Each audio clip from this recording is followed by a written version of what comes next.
Welcome live to Harrison Field on the campus of Faulkner University in Montgomery, Alabama. Game 3 of the NAIA opening round Montgomery bracket. Jeremy Smith alongside Carter Moles here for the final, technically, first round game of this tournament.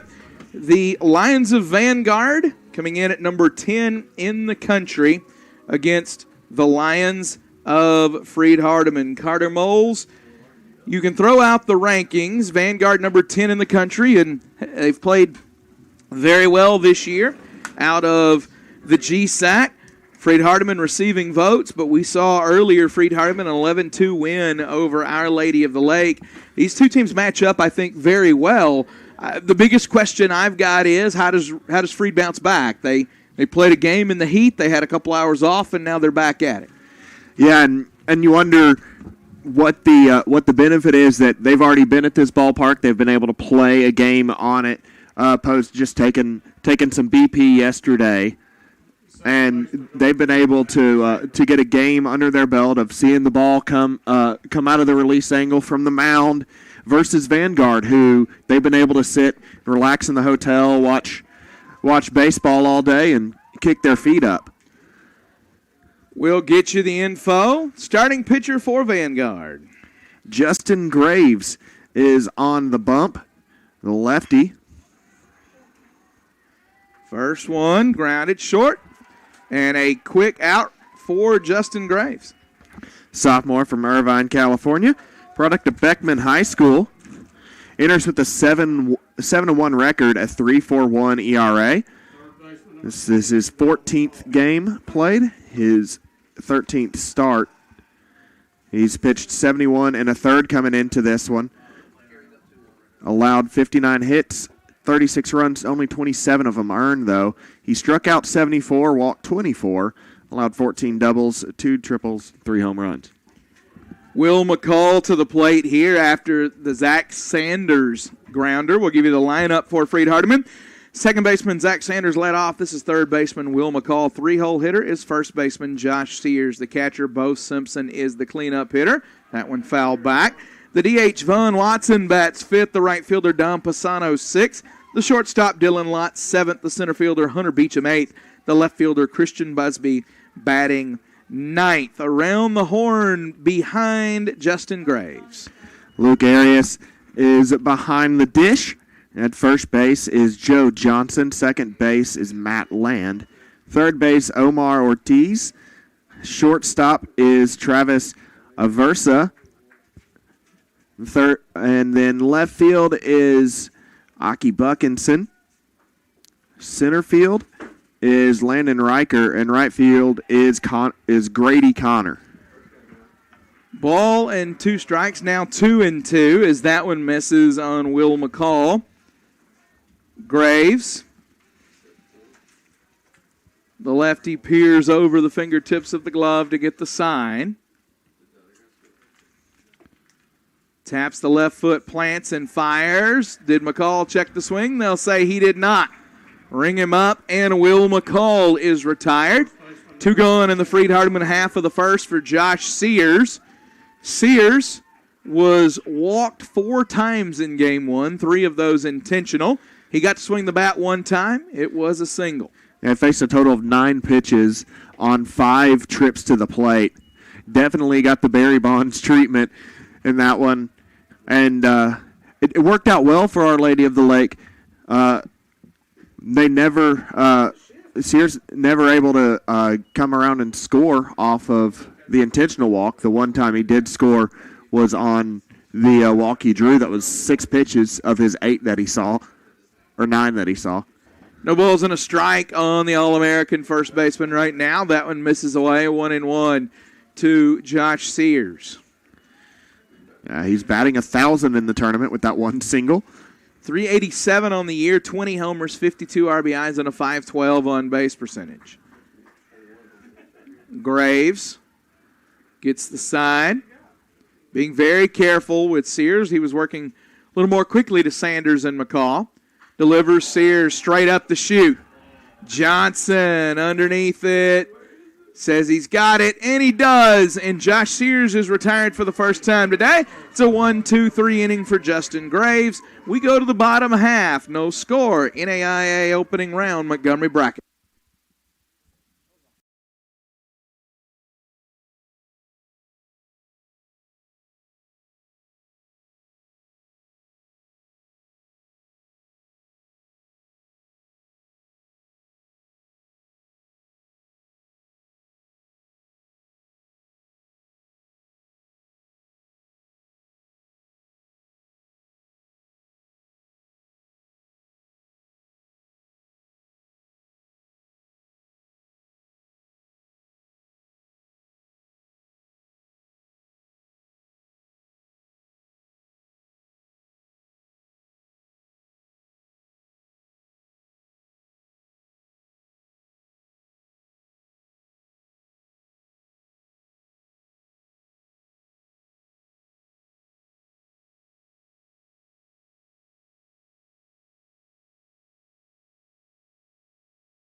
I don't know if there's anything I like better than good barbecue. Full Moon has the best barbecue and best smoked wings in town, and those onion rings are out of this world. Go by after the game and use your ticket for a buy one get one free barbecue sandwich. Say hi to Chris in person at 7660 East Chase Parkway or give him a call at 334-676-5999.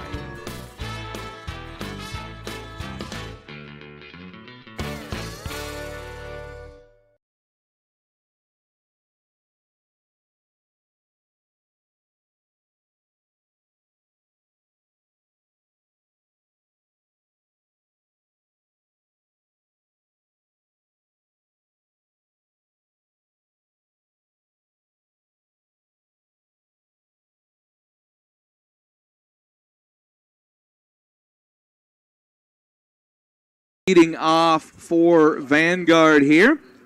Pitcher on the mound for Freed-Hardeman, Alex Huey. Huey comes into the game with a 7-6 record, 80 innings of work. He's got by far the most mileage on him of this Freed-Hardeman pitching staff. Next closest has 46 and a third to his 80 innings. He's allowed 85 hits, 53 runs, 44 of them earned, 76 strikeouts to 17 walks. And there's a single through the left side for Aversa. He has lifted his 350 average just a little bit there. Leadoff runner aboard for Vanguard. Yeah, before that, Huey had a 271 batting average against. He had plunked 10 batters. Allowed 9 home runs, 4 triples, 16 doubles. Landon Riker to the plate. Senior out of Marysville, Washington. Transferred from Arizona Western. He'll take the first one. Huey, a lefty from Columbia, Tennessee, played at Columbia Academy. Believe he probably would have played for Coach Richie Estep, who was actually my calculus, or my algebra teacher, rather, back in 10th grade. A good pasture. That one hit high, straightaway center field. Beecham tracks it back, now coming in. He'll squeeze it, and there's one away as Landon Riker is retired. That'll bring Aki Buxton to the plate, native of Silverdale, Washington. Left fielder number 8, Aki Buxton.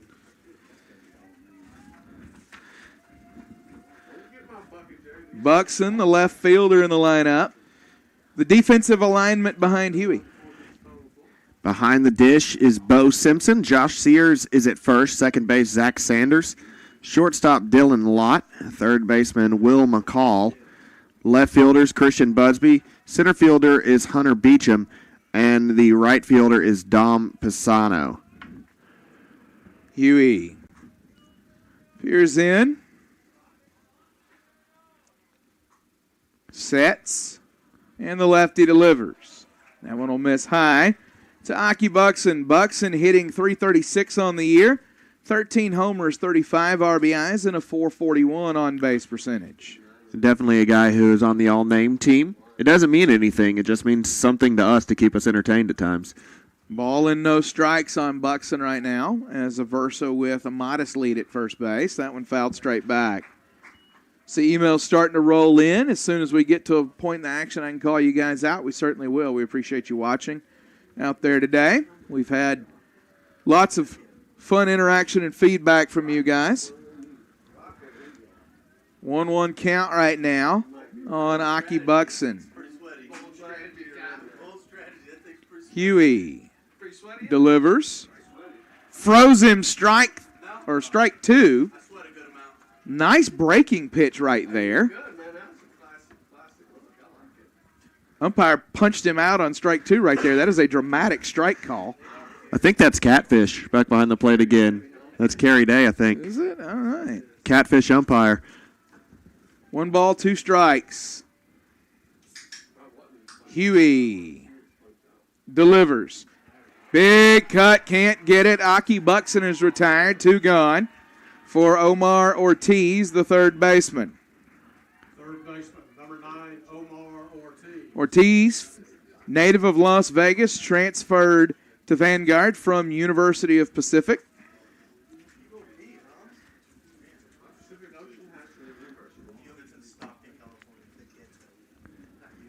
Huey sets, steadies the runner, and delivers. That one misses outside. Simpson quick to recover.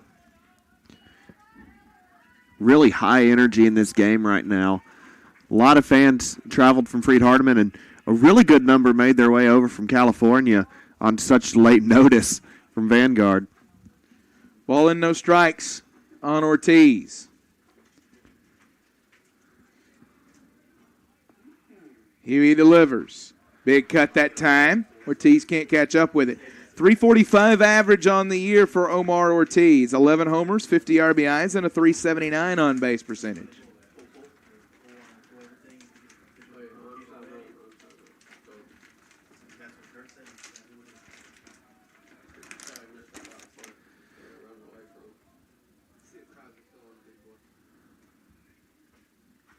Fouled back.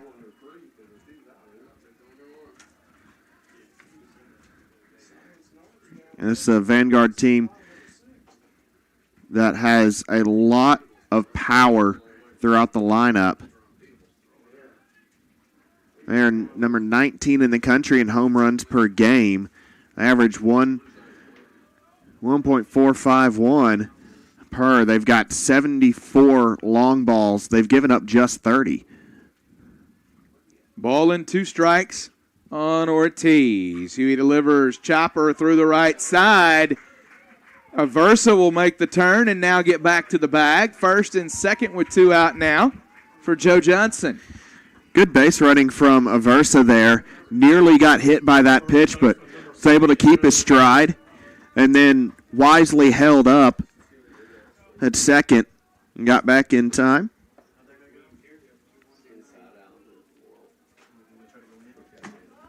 Johnson, first baseman in this lineup, native of Medford, Oregon, steps in. Huey gets the sign. Winner of this game advances to 3 o'clock tomorrow to face off with Faulkner. That one breaks away from the zone, 1-0. Lefty versus lefty here.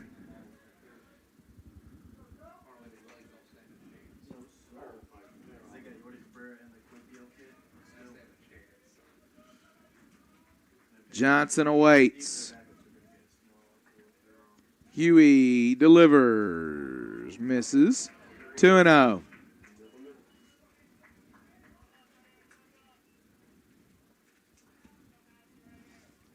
Johnson on the year, 10 homers, 43 RBIs, a .418 on base percentage with a .310 batting average.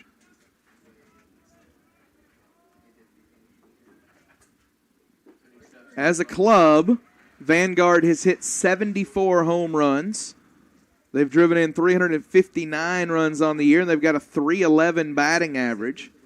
So that 74 is the highest in this bracket. By a really, really good mark, too. Yeah, I think 19. I think Freed-Hardeman had 55 coming into today and added 1. That one over for a strike. 4 guys in double figures. I think they're the only team with no. St. Thomas had 2 with double-figure home runs. Faulkner's got 1. Josh Sears has doubled up your double figures. Yeah. He's not amused by your silly numbers. 2 balls, 2 strikes, 2 outs. That one breaks outside, and a good chase pitch there. Couldn't get him to go. Josh Sears rolls out of bed with 10 home runs. Well, Sears had that big home run swing in the first inning, and fortunately for Justin Graves, it might have been a home run in a silo. In a ball field, it was not, and Sears was retired for the first time today, so we'll see what the rest of the Freed-Hardeman order can do. But the Lions have got to get themselves into the dugout here. Full count, payoff pitch coming to Joe Johnson. Huey delivers. Can't get him to chase there. So he has walked Johnson, and they're loaded for Isaiah Lee, the designated hitter. Hitter number 25, Isaiah Lee. Starting to reel a little bit is Huey. He's got to find a way to get the wheels back on here. Isaiah Lee from Santa Ana, California. As he steps to the dish here, bases loaded. Big opportunity for Vanguard early.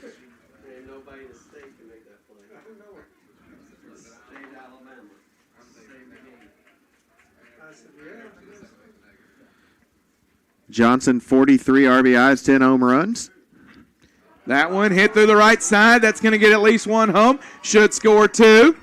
Aversa scores. Ortiz scores. 2-0 Vanguard leads Freed-Hardeman with runners on the corners after the 2-run single by Isaiah Lee. Yeah, Lee didn't need much there. Just turned that one right up the right side. And a 2-out rally being put together by the Lions. A couple walks coming back to hurt. The leadoff single finally paying off, though. Aversa to the plate or on that one, and also Ortiz to the plate on that one. So Aversa got it started and lagged in the middle of that rally, but credit Ortiz and Johnson and now Lee for keeping it going with 2 outs. And now Grady Connor with a chance to add to it. The right fielder hitting .312 on the year, 12 homers and 39 RBIs. That one misses.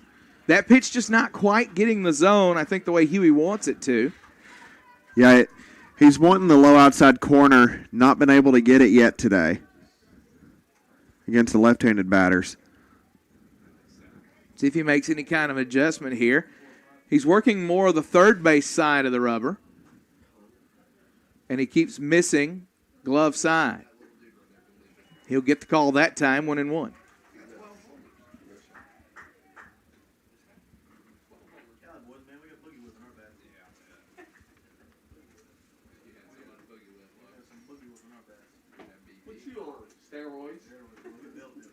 Ball and a strike on Connor. Huey throws over. That'll chase Isaiah Lee back.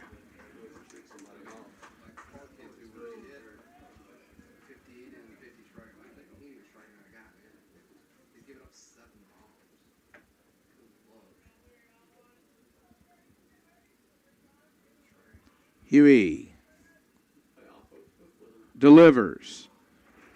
Swing and a miss that time by Connor. Ball and 2 strikes. All right. Huey got the bottom corner there. Big pitch for him coming up. Huey trying to get out of this without any further damage.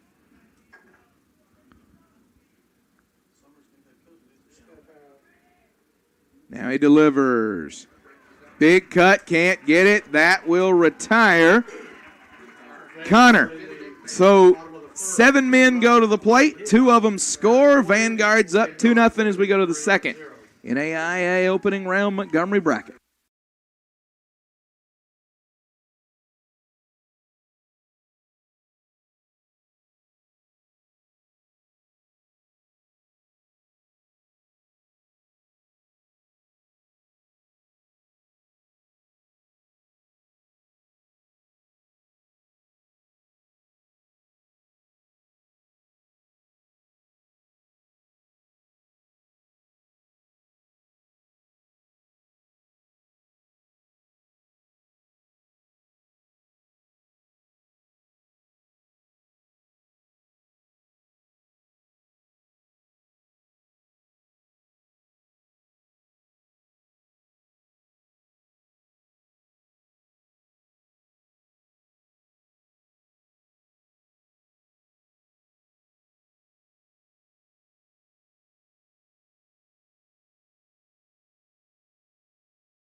That one ripped left field. Will drop down for a hit. Bo Simpson starts the game for Freed-Hardeman. His first at bat, a single here. He had a big triple against Our Lady of the Lake to open the scoring in the first game of the day. All right. That'll bring Vaughn Watson to the plate. He had the first home run of this bracket.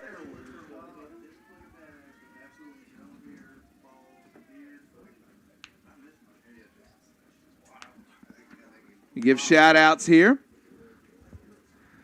Emma Robbins emails us from Dyersburg, Tennessee. Says, go Lions and go number 36. That one fouled back by Watson. Josh Jackson emails. Says, go FHU Lions, watching from Los Angeles. And he sends us a picture of his lion, McCartney. What a puppy with a mane who makes you quite dog. happy. Yeah, you love Very dogs happy. so much. 1-0 count right now, actually. We'll throw over. And did they get him? Really close there. Nearly got Dejard Kimbrough, who's come in. And they'll call a ball. Call a balk, and Kimbrough's going to second. Email from Julie Grimm Espinoza says, watching from Echo Park in Los Angeles. Go Oscar Inez, the Vanguard catcher.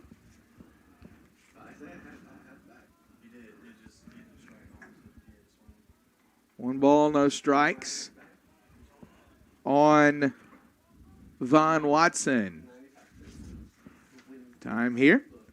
A couple more emails. Terry Connor emails says, Stephanie and Terry Connor, grandparents of Grady Connor of Vanguard, are watching from San Luis Obispo, California.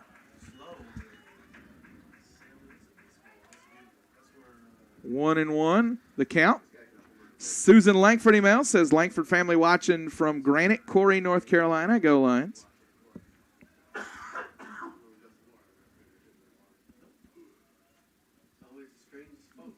Graves to the plate here. Misses away. Emily Harris email says, watching from Mount Juliet, Tennessee. Go FHU. Jimmy and Emily Harris. One more. Jenny Molder emails. Says, hello, we're watching from California, supporting the Vanguard Lions. Parents of Garrett Molnar. And they send us pictures from Garrett's Instagram on his way to Montgomery. Oh, excited to have Vanguard here with us. That one over for a strike. Yeah, they found out they were coming here to Montgomery on Thursday and had to be here yesterday for testing. A very quick turnaround. Glad they're here safely and off to a really good start. 2 balls, 2 strikes on Vaughn Watson, who's got 8 homers and 38 RBIs on the year. Big cut, can't get that one. And Watson is retired, 1 away for Dom Pisano. Strikeout number 76 for Justin Graves on the season. The second of the day. Pisano shifted to right at the tail end of the first game, and he starts this game in right. Pisano, the author of one of the signature moments of the tournament so far, when he lost his footing playing a fly ball in center field and caught it lying flat on his back. Pisano awaits the first offering from Graves. Pops that one up left side. Tracking it is the third baseman, Ortiz. He'll squeeze it.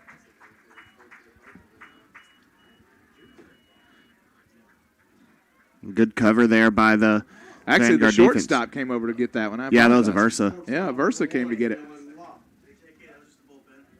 No, it was. I had it right. It was Ortiz. Yeah, Versa came and Versa was just making sure Dejard Kimbrough didn't get any cute ideas. He was standing with the ball on third base. And we've seen Dejard Kimbrough run a lot here, as he is a Faulkner graduate who transferred to Freed-Hardeman this year. He has the speed to advance on something like that. 2 away now. That one over for a strike for Dylan Lott.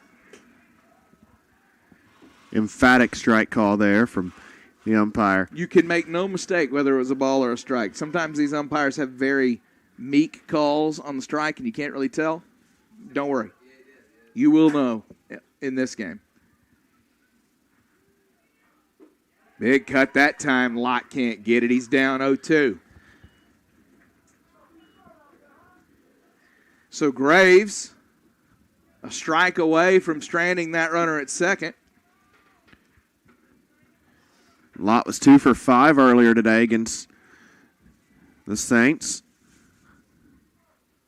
And he hit him.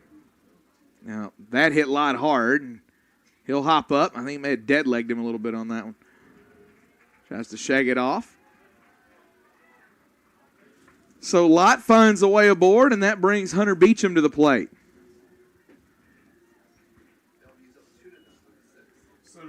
Beecham came in the game for Perks and then switched fields with Pisano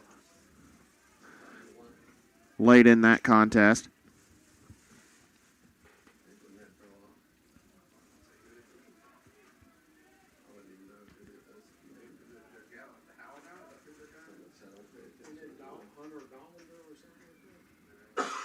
Beecham checked in, as you noted, and I believe got a hit in his first at bat, if I'm not mistaken.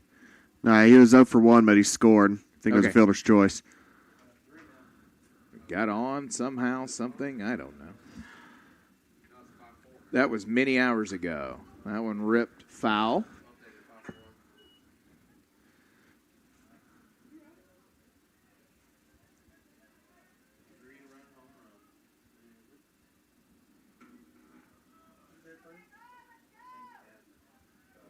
Oh, 1 count on Hunter Beecham. Kimbrough at second, Lott at first.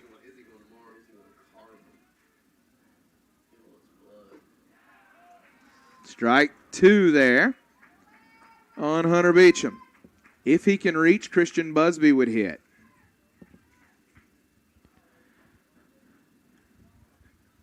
Hitting .219 on the season, a .327 on base percentage for Hunter Beecham. Misses outside, a ball and 2 strikes now.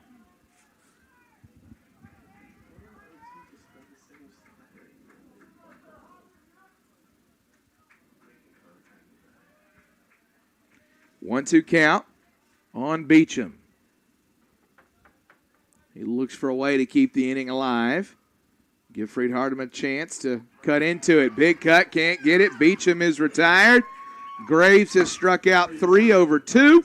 We head to the bottom of the second, 2-0 Vanguard, the NAIA opening round Montgomery bracket.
Luke Arias, 0-1 on him.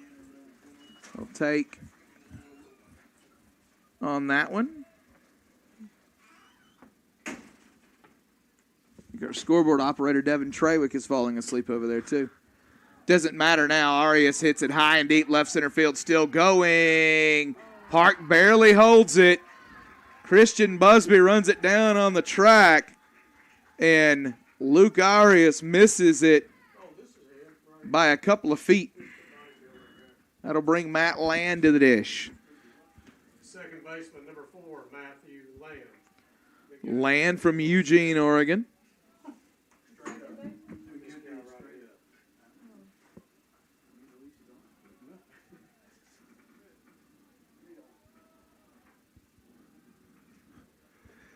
Huey delivers. Land rolls over hits that one off his foot.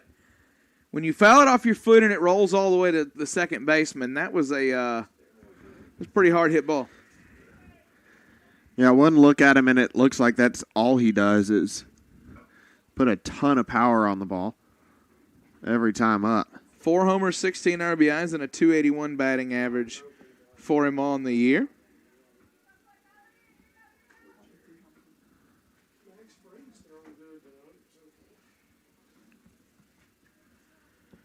A 1 count on Matt Land. That one breaks across the zone. Strike 2.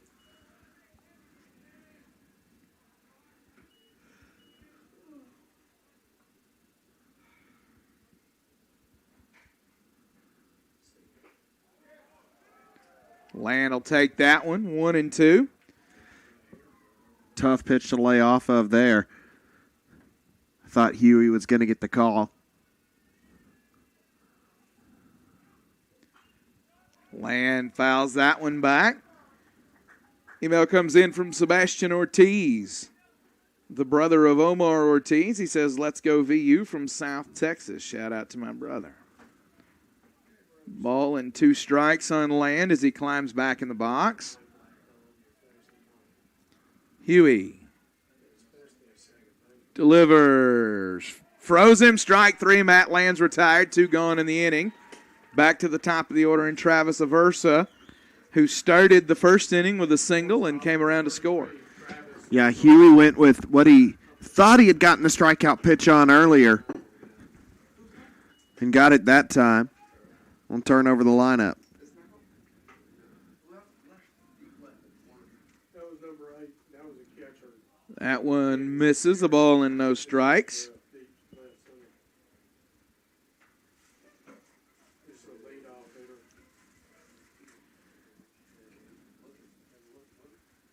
Huey offers again. That one over for a strike. 1-1. Email comes in from Daniel Scott, along with Jeremy Wright and Taylor Hodges. So the Freed-Hardeman Sports Information Office checking in from what they call the Crook Castle, which I imagine is a rousing joint in Henderson, Tennessee. 1-1. That one over for a strike. 1-2.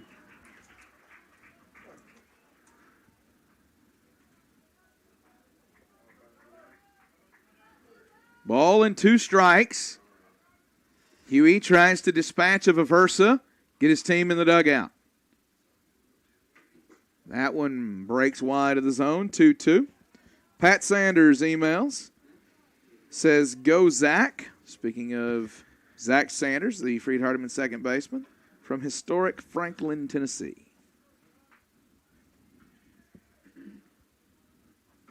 Huey delivers. That one misses the zone. Full count now. And you'd rather go ahead and deal with the 2, 3, and 4 parts of this Vanguard order to start the next inning. See if Huey can make his pitch here on a full count. He ran into trouble with 2 outs last time, trying to reverse the fortune here. And he hit him. So that puts Travis Aversa aboard and brings Landon Riker to the plate. Hard 90s from Aversa, sprinting down the line. Center fielder, number 3, Landon Riker. Riker 0 for 1 on the day. He's up last inning. He'll step in here.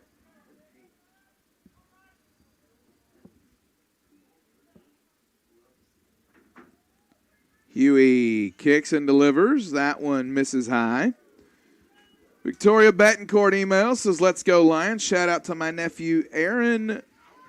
I'm going to hope that I get this one right because that is the first time I've ever seen that name. Zubiate? Again, apologies if I missed that one. Love Aunt Tori watching from Anna, Texas. That one over for a strike. 1-1 count now. Jeffrey Bussell emails us. Vanguard's athletic director says, thanks for hosting the Lions. Great to hear so many fans were able to make the trip. Been a tough year in California with no spectators allowed. Go Lions. And we're so glad to have you guys here. Glad y'all are able to make it and enjoy seeing your team in person. A great year they've had so far. That one high left field. Busby gives chase. What a diving effort from Christian Busby.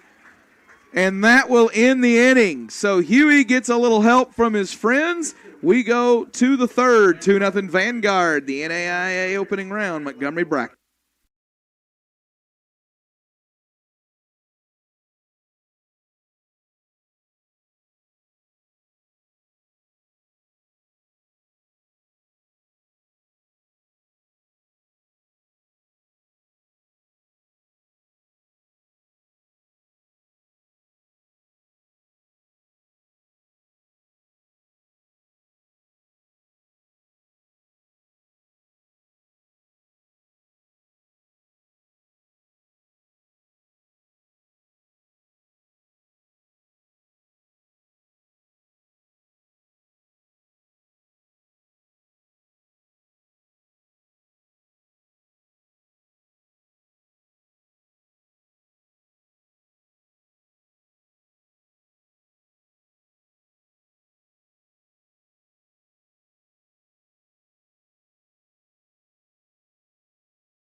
Top of the third, 2-0 Vanguard leads over Freed-Hardeman.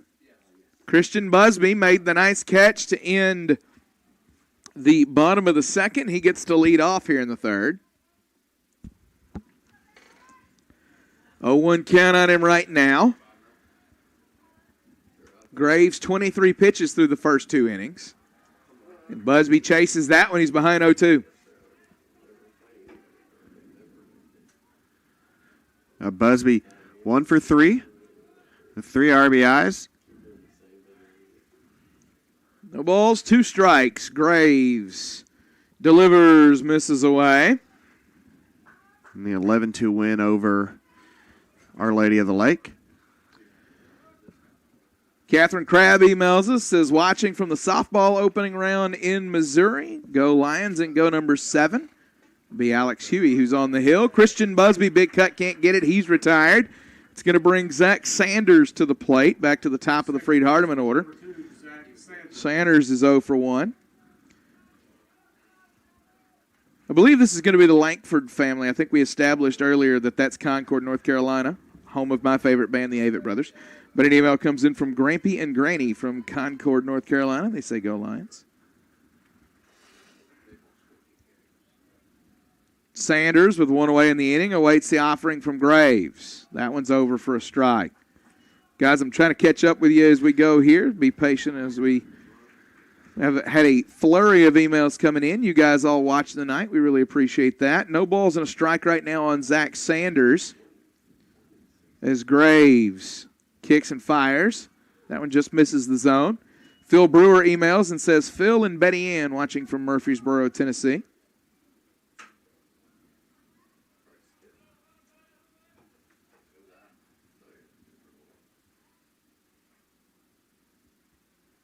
That one misses. 2-1. Email comes in from a wonderful viewer whose name I will absolutely butcher, and that's going to happen.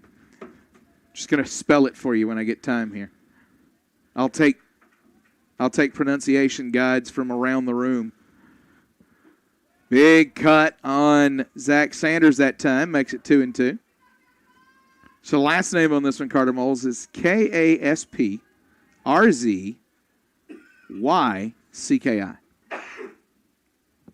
Let me see. I'm telling you, I'm struggling with that one. My last name's Smith, so, I mean. That Kasprzycki, one maybe? hit straight away center field. Now Riker makes an adjustment as it tails toward right, and he'll make the grab. 2 gone. That brings Will McCall to the plate. Thinking Kasprzycki. All right, we're going to go with Kasprzycki and apologize because we know we're wrong. But that is from Gwen and Jim K. I like the abbreviation. Cheering for Vanguard and our nephew Justin Graves from Savannah, Georgia. Go Justin. Justin with a good outing so far as he is an out away from getting through the third here. Will McCall to the plate. Went down swinging last time up, did McCall. Graves gets the sign and delivers. McCall single through the left side. That's the second hit for Freed-Hardeman today. And brings Josh Sears to the plate as the tying run. So let's see how Graves handles Sears. He was not afraid to pitch to him earlier, but he was careful with him for sure, and he got Sears to pop up to the first baseman. Sears again walked 4 times in game 1 against Our Lady of the Lake, 3 of them intentional, and he singled in his only official at bat. Graves misses there, ball 1. So he's batting .500 through the tournament now. Last time up was the only time he hadn't been on board. Graves gets the sign from his catcher, Arias. Delivers. Foul back. If you track the exit velocity on a foul ball, that one, wow. A cricket shot right there. 1-1 count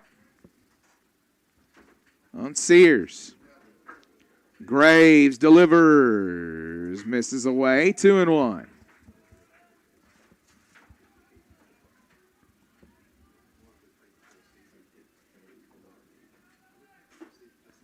Sears measures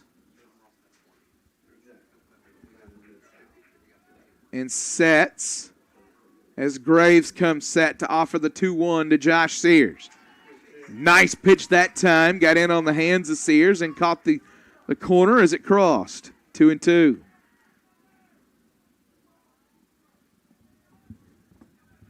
Graves has here for 2-2 if he offers him a chase and wastes one. Got him to swing. Big cut. Can't get it. Josh Sears is retired. Graves strands the runner. Retires the All-American. We go to the bottom of the third. 2-0 Vanguard, the NAIA opening round Montgomery bracket.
University in Montgomery, Alabama, the NAIA opening round Montgomery bracket. Vanguard up 2-0. as Aki Buxton comes to the plate. Buxton struck out his first time. Want to catch up with some of your emails if we can here. Gwen and Don Lee watching from Santa Ana, California. Shout out to you guys.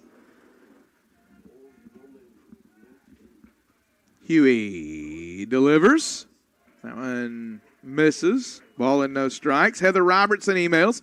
Says, go FHU Lions. Drew Robertson's mom cheering on our boys from Hendersonville, Tennessee. Thanks for a great broadcast, Heather Robertson. Great to hear from you, Heather. 1-0 count for Buxton. That one misses away. 2-0. Email from Leticia Arias says, watching from Lago Vista, Texas, the mom of catcher Luke Arias on Vanguard Lions. Go VU Lions. That one gets the zone, 2-1. Lisa Cates' email says, go FHU Lions, love this school. Mom of former FHU pitchers Bo Cavanis and Dalton Cavanis. Win Big Freed, watching from Hot Springs Village, Arkansas. Bunt attempt, can't get it, 2-2. Clever attempt there. 2 balls, 2 strikes for Aki Buxton. Is Huey. Delivers. Big cut. Can't get it. Buxton's retired. That'll bring Omar Ortiz to the plate. Ortiz, 1 for 1 with a run scored in this one. Number 9, Omar Ortiz.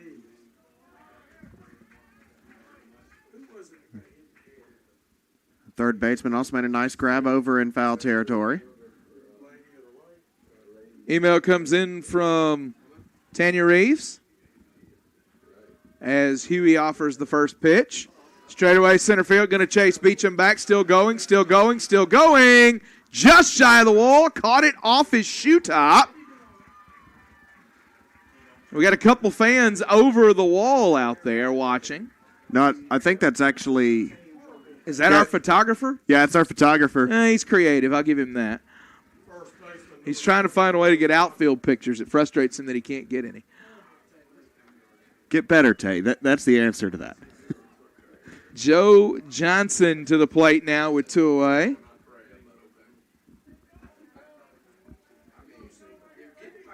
I'm more worried now that I know that that's our photographer. I'm more worried about the ball being hit to the camera.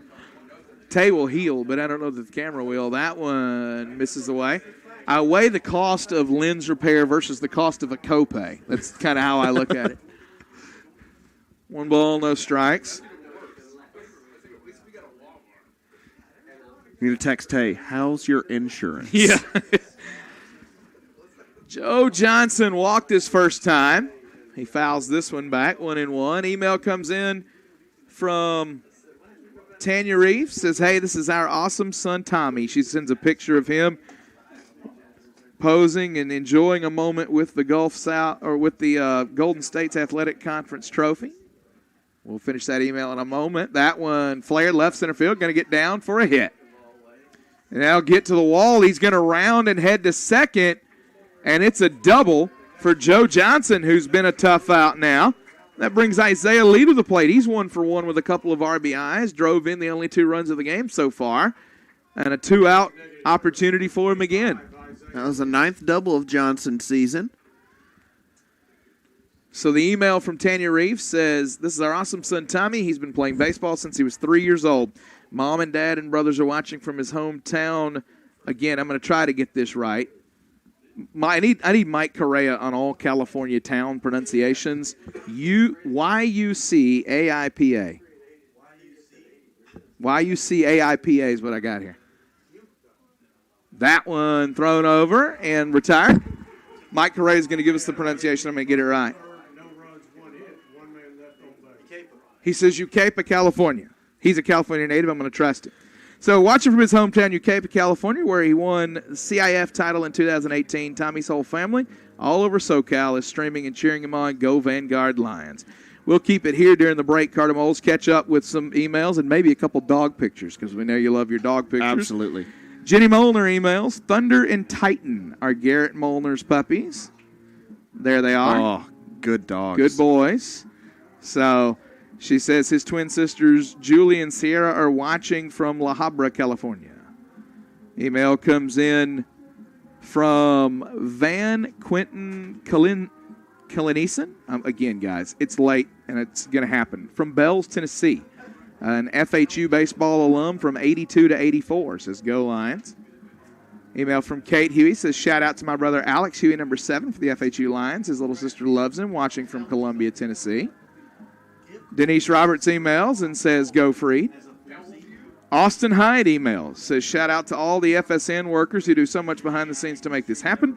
Love and miss you all, and I hope to see you all soon, Austin Hyde. And congratulations to Austin Hyde for outkicking his coverage and finding someone who's willing to spend their life with him. So he recently got engaged. Congratulations, Austin. A former member of this FSN crew. That's right. Email from Jeanette Jones says, watching from Denver, Colorado, and would like to give a shout out to nephew Justin Graves. Love you, buddy. Several more to get to here, guys. I'm going to catch up for you. One more as Bo Simpson steps to the dish. Don Sawyer's emails from Munford, Tennessee. Says, go Freed, from Jeff and Don Sawyer's. Bo Simpson singled his first time. He's hitting .350 on the year now. That one misses away. 1 ball, no strikes. Abby Stutz emails. Says, Coach Abby Stutz, FHU assistant women's basketball coach, watching from Henderson, Tennessee. Go Lions. Graves to Simpson. That one gets the zone, 1-1. And an email from Drew Stutz. Coach Drew Stutz and family, sons Roman, Deacon, and wife Amanda, head men's basketball coach at FHU, watching from Henderson, Tennessee. Go Lions. Deacon is 6. He says, hit a home run, Lions. This would be a good time for it for Freed-Hardeman with the cleanup hitter at the dish and a 1-1 count. He'll foul that one back. Another strong foul back. Email from Ellen. Says, watching grandson shortstop Travis Aversa and the Vanguard baseball team from Temescal Valley, California. All right. Shout out to you guys. Appreciate you watching tonight. 1-2 count right now on Bo Simpson as Graves delivers. Simpson fouls that one away. He'll keep it 1-2. Email steady rolling in. I wonder what our traffic numbers look like right now, as we've got a lot of folks from all over the country watching, which is cool. That's what, and I've told you before. 346 is the current count right now. One of my favorite things about what we get to do is we take small college baseball and broadcast it to the world, and that's kind of a cool thing. Simpson with a 1-2 count. Graves delivers. That one misses high, 2-2. Martin Soto emails. Martin and KK watching from San Diego, California, and Manitoba, Canada. Let's go FHU. I got to tell you, of all the places I visited, San Diego is still one of my favorites. It was like 64 degrees in June. It was wonderful. No pollen in the air. I don't know what that's like. Yeah, you don't. It's amazing. That one fouled off. It'll stay 2-2 here. Don Purvis emails. Purvis back with you, watching from FHU's campus. Proud of our baseball and softball teams. Thank you for your broadcast. Simpson awaits the offering from Graves.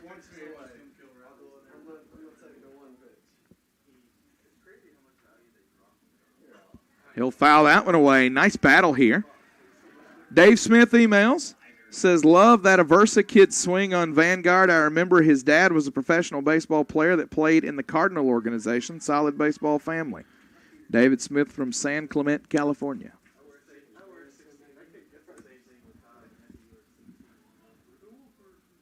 Simpson awaits the 2-2. Up the middle, fielded by Graves, and he'll put away Simpson.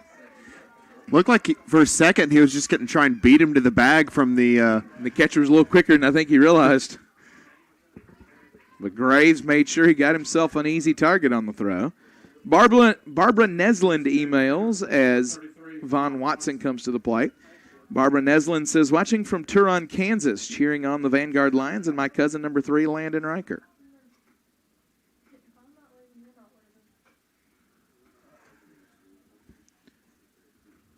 That one over for a strike. All right, so I love this. Gwen K emails us again, wanted to tell us really close on the pronunciation. She says, great job. It's actually Kasper Zicki, which I like a lot better. So much easier to say. She said, we love how you guys had the guts to try. Thank you, Gwen Kasper Zicki. Today of all days, we needed that more than you could ever know. 1-1 count. Steve Estes says, watching the game on FSN from Chicago, Illinois. Go Lions. No relation to Coach Estes, but I did play for the Lions from 91 to 93. 1-1 count. Big cut, can't get it for Watson, makes it 1-2. Watson 0 for 1 today. Struck out swinging. Freed-Hardeman just looking for a base runner of any kind right now here in the fourth. He'll foul that one straight back. The Burleson family emails. They're watching from Henderson, Tennessee. Go FHU and go Coach Estes. Norma Foster says, wish Coach Estes and the Lions the best. Foster family from St. Charles, Missouri.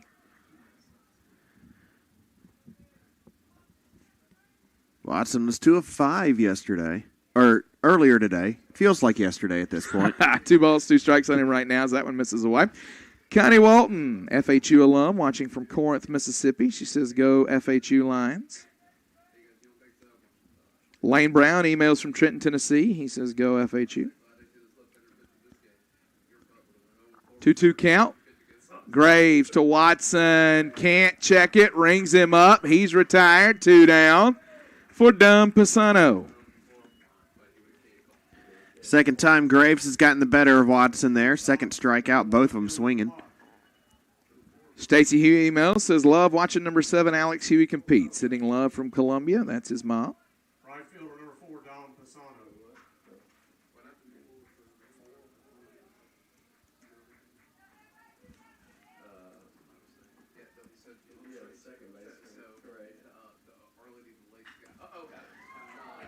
Pisano misses that one up against the fence in foul territory.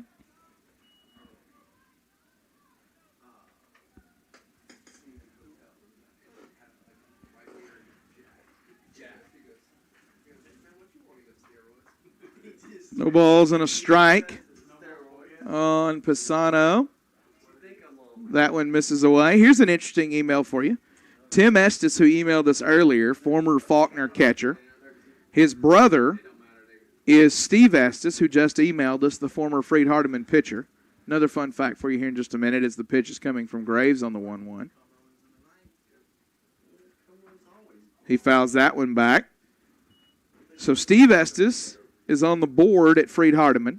Neither of them are kin to head coach Jonathan Estes. However, Our Lady of the Lake first baseman Jacob Mitchell, who grew up in his elementary years in Americus, Georgia, went to the Church of Christ with the Estes family in Americus, Georgia.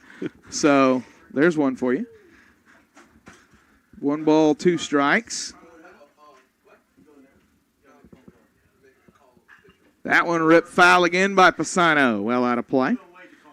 That's 2 times now that Pisano's just been slightly early Just a little bit down the line, and both of them would have been extra bases. Ball and 2 strikes on Pisano.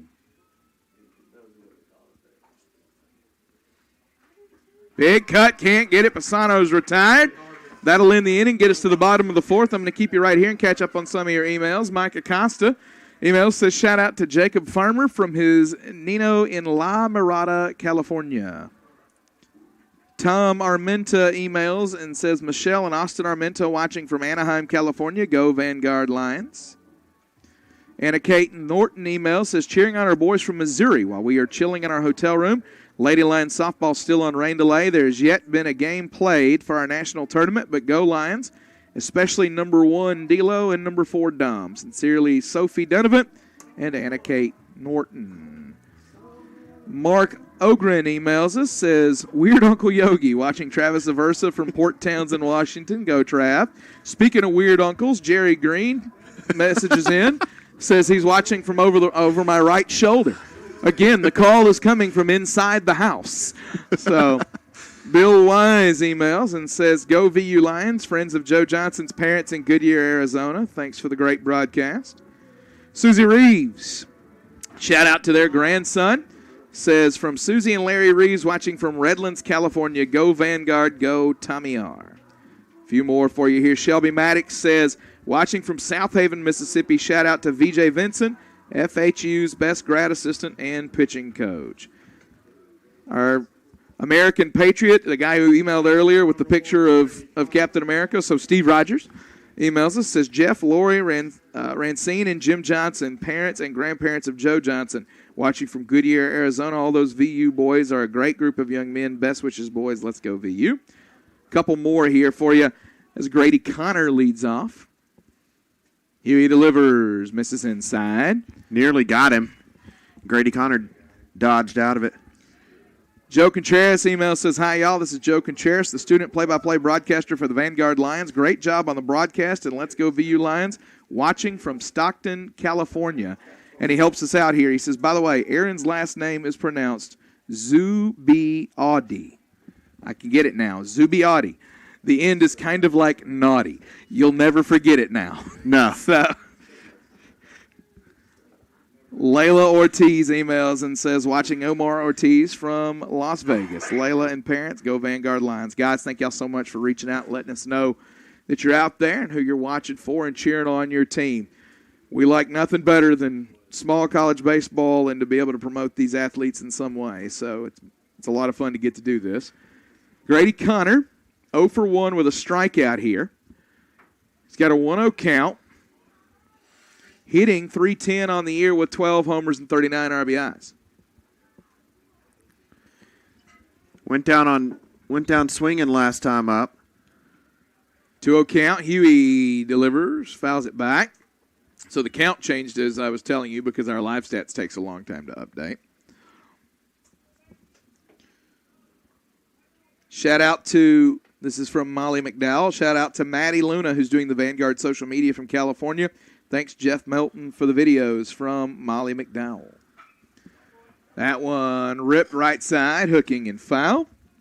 That'll make it two balls and a strike. Michael Copeland emails from Washington State, says, "Shout out to the JUCO boys Matt Land and Kevin Meiser on Vanguard. Great broadcast, go Lions."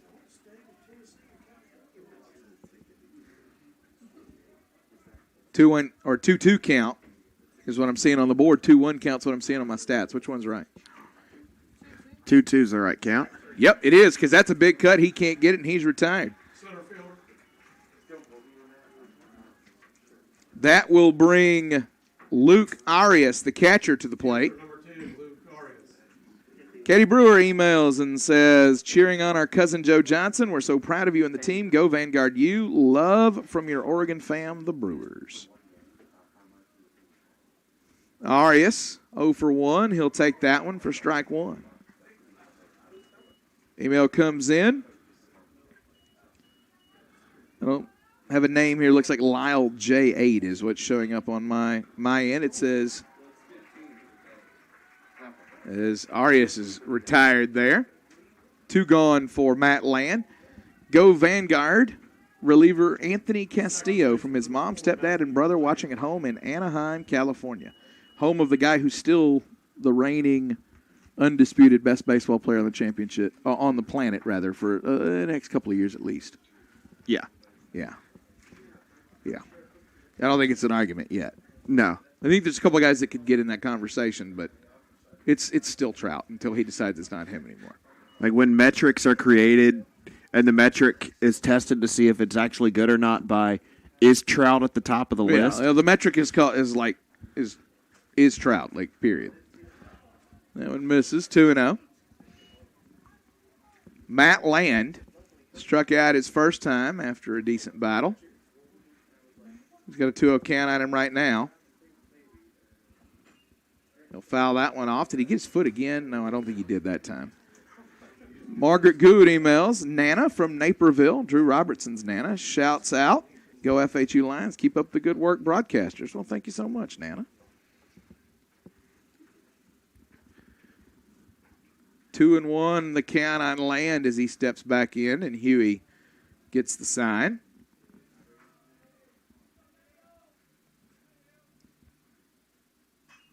That one flared left field. Busby not going to get it. It drops on the line. Land running out of the box. He'll make the turn, throw on the brakes, and head back.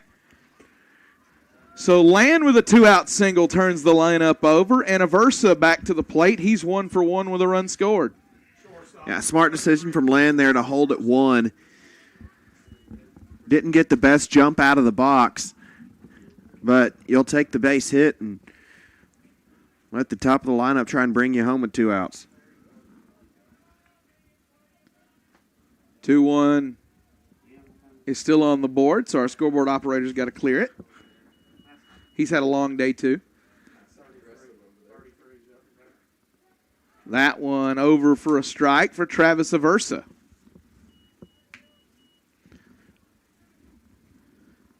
Aversa singled in the first, was hit by a pitch in the second. New batch of emails coming in. We'll hit you guys up after the next break. Huey delivers. That one flared left field. Busby backing on it, makes the catch. It was interesting, but he put it away. The inning is over. We go to the 5th. 2-0 Vanguard, the NAIA opening round, Montgomery bracket.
Dylan Lott leading off for Freed-Hardeman, the shortstop, the 8-hole hitter.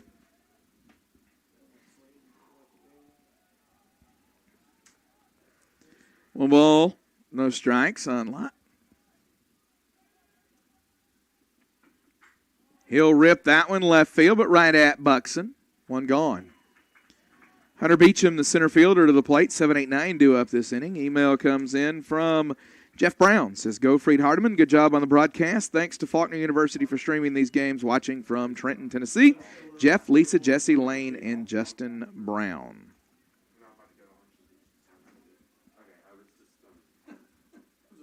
Gail Creasy from Sardis, Tennessee. Email says, go FHU Lions. Beecham 0 for 1 in this one with a strikeout. Fouls it back. Email comes in from Michelle Bagger. Says, best wishes to the Vanguard team. Heartthrob Travis Aversa and the entire Vanguard team. We have our own heartthrob here at Faulkner, the Joliet heartthrob Tyler Paulson, so we can appreciate the nickname. That one flared right field, going to get down into the corner. There goes Hunter Beecham, rounding first, headed to second. He's going to dig for 3, and he'll have it. Freed-Hardeman with a runner 90 feet away from their first run of the ball game. Hunter Beecham found the right field corner right underneath the 330 sign. And Freed-Hardeman may be in business here with somebody in scoring position for only the second time today. Or in this ball game, rather. That's a big-time hit from Beecham, and now you've got some options on how you want to try and bring him home. It's early enough in the game where you could play for one and probably feel pretty good for it. And you can also swing away and kind of live with the consequences. Christian Busby to the plate, shows bunt, pulls back, and that'll retreat Beecham to third. Finishing the email from Michelle Bagger. She is talking of Travis Aversa. She says he used to babysit little Travie and watched him when he played baseball for the Rancheros, and he used to hit taters into the next zip code. Gotta love it. 1-0 count right now on Christian Busby. I'll foul that one away. Drew Suttles from Quitman, Georgia email says FHU alum here, played for Coach Estes from 2010 to 2014. So proud of him in this program. Go FHU Lions. 1 ball, 1 strike. Beecham 90 feet away from cutting the lead in half if Busby can find a way to get him home. That one misses away. Excellent stab at it by Arias. Yeah, I had to keep that one in front of him. Beecham would have been home.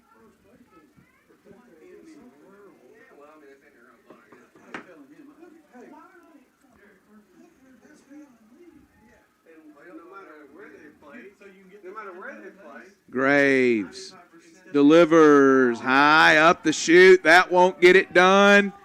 Underneath it is Ortiz. He'll squeeze it. And that's 2 away, and now you got to get a 2-out hit from Zach Sanders to get Beecham home. Looked like the ball may have popped in and out of Ortiz's glove there a little bit, able to hold on to it. Gail Creasy from Sardis, Tennessee email says go Lions. Go FHU Lions, that is. Zach Sanders to the plate. He's 0 for 2 in this one. That run 90 feet away, all important for Freed-Hardeman here in the top of the 5th. Graves delivers. Misses away, 1-0.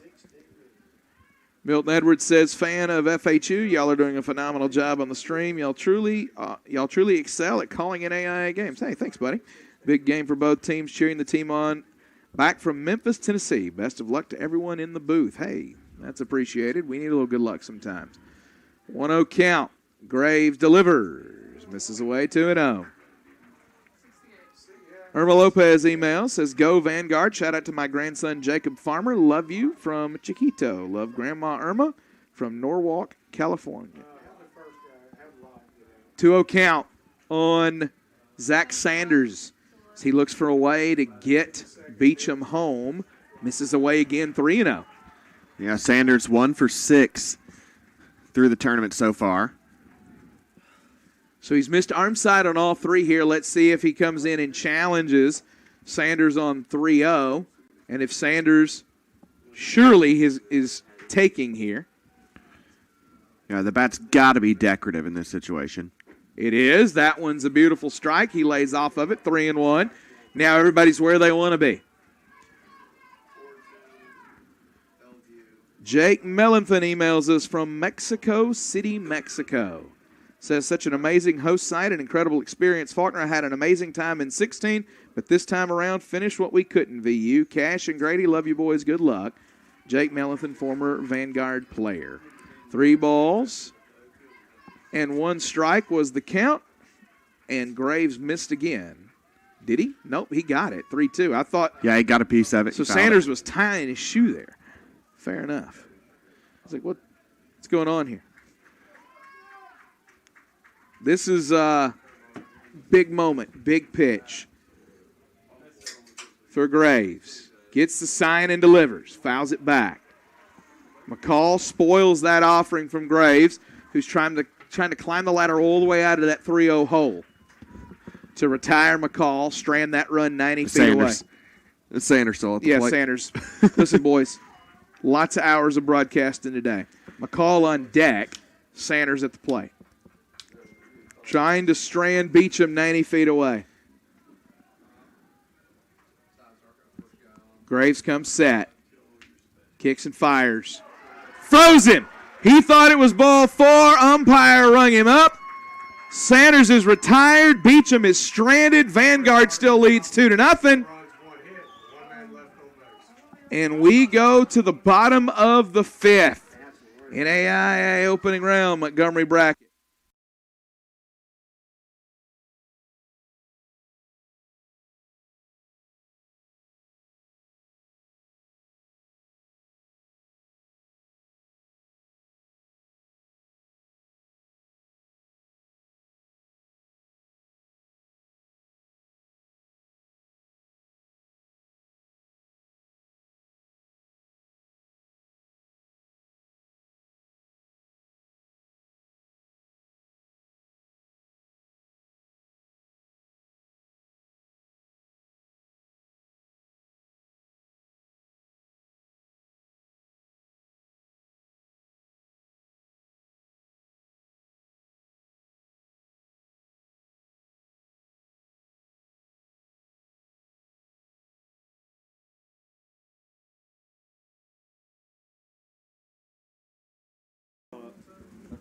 Email comes in from Joanna Pally.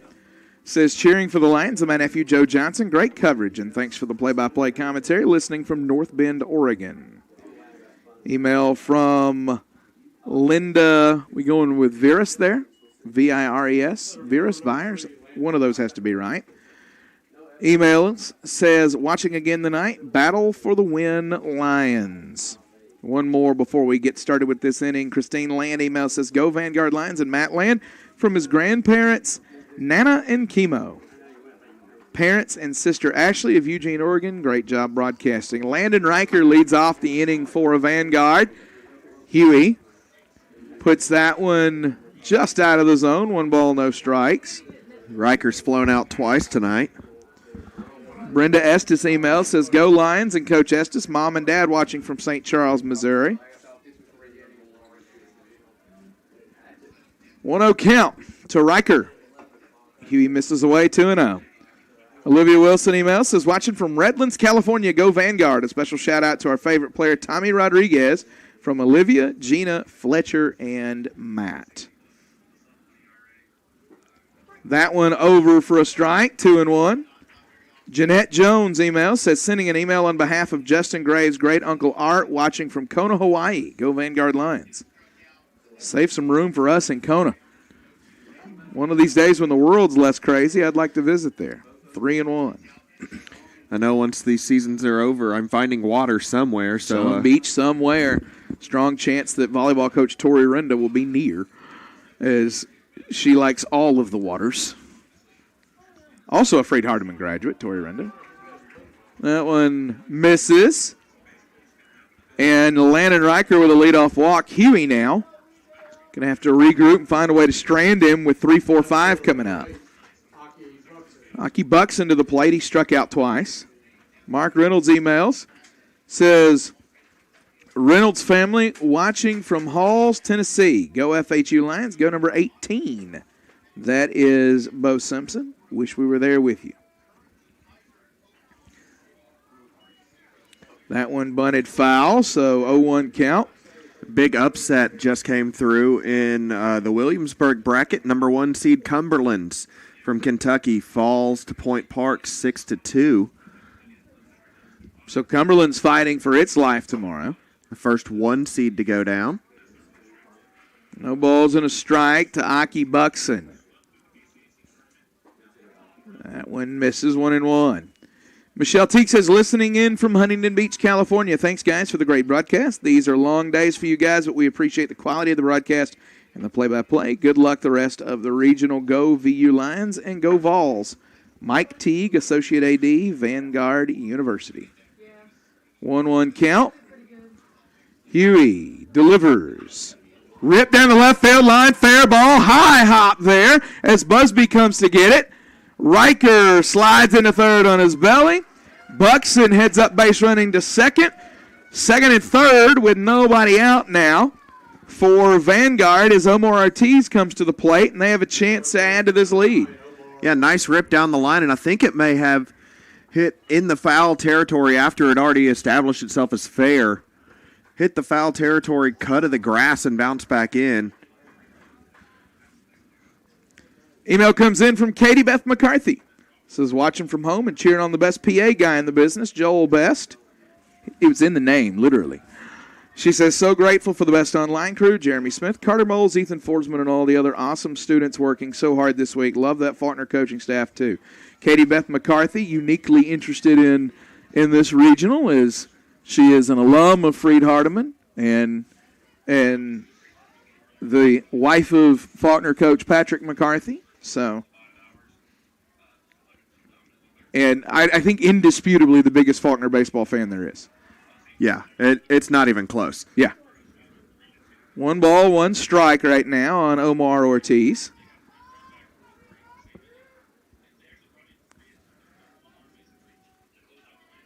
Bill Wise email says, hey, fellas, awesome broadcast. Love the accent. Bill Wise, Goodyear, Arizona. See, to us, we don't have an accent. So, to us, it's everybody else that has an accent. Yeah, when I'll usually type y'all in emails and all that kind of stuff. And it's a word. Yeah. It's a contraction. You all. That one fouled back. And when I was sending some emails to the SID crew over at Vanguard, I caught myself typing y'all a couple times. I'm like, you're coming to the South. Get used to y'all. Listen, I will tell you one thing, though. With it, there is a bit of an accent. It does sometimes make the Hispanic names hard to pronounce. Yes. Even reading them directly from the pronunciation guide, as we did earlier, sometimes it's very difficult. Science and Arts has gone down. That's the second 1 seed. So 2 1 seeds have lost now. Omar Ortiz swings through that one. Yeah, Bellevue, the host of the Bellevue bracket. They're a 4 seed in their own bracket. Yep. Think they took that personally? I think so. Yep.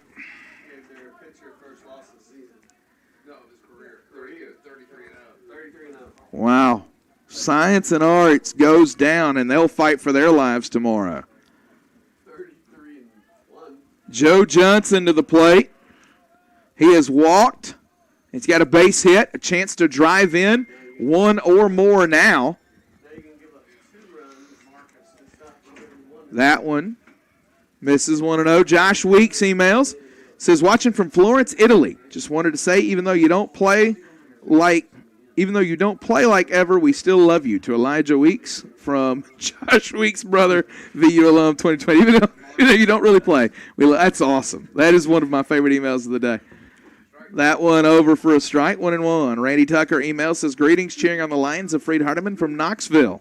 Love Henderson, Tennessee, and everyone in it. Chris Goodrich and Reese Morgan are my favorite players. Ferda, I don't know what that means, but we'll throw it in there. And go Hendo Hicks. Now, watching from Florence, Italy, there's about a 7-hour difference there is. Over there. It's wee hours of the morning. It is. That is massive commitment. Shout out for watching that. 1 ball. I couldn't even stay awake for the Falcons-Patriots 28-3 Super Bowl. You didn't miss much. Sears coming home with it. The play at the plate. Did he get him? He did! Woo! Josh Sears. Quick reaction on the throw home. Bo Simpson had to do it all in one motion. Made the catch, turned, and applied the tag. Riker felt like he beat it. That was He is out. Great defensive play by the 3-4 holes on the lineup and the 3-2 put out to get Riker. Coach Pegg going to have a conversation here with home plate umpire Kerry Day. Day was in position. He felt like that was the call. He didn't hesitate when he made it. He has spoken.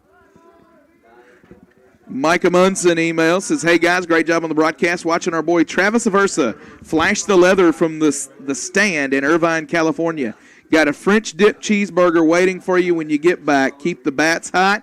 Go Lions, outstanding. Mike and Jacob Munson, Irvine, California. A French dip cheeseburger. Sounds good to me.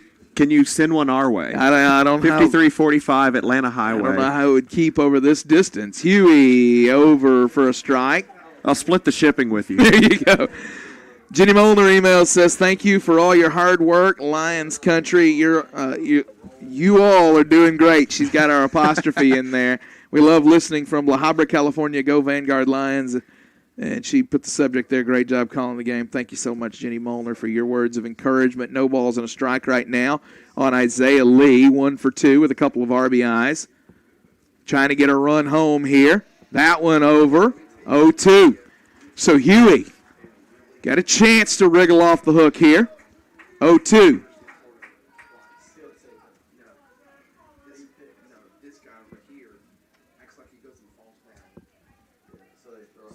so whenever he goes to fall down, that guy just looking like somebody falls out. You're looking at that guy. Huey will step off. One more email. David Blakely. Email says, Vanguard's Travis Aversa has the best hair in the GSAC. Mr. GQ Smooth.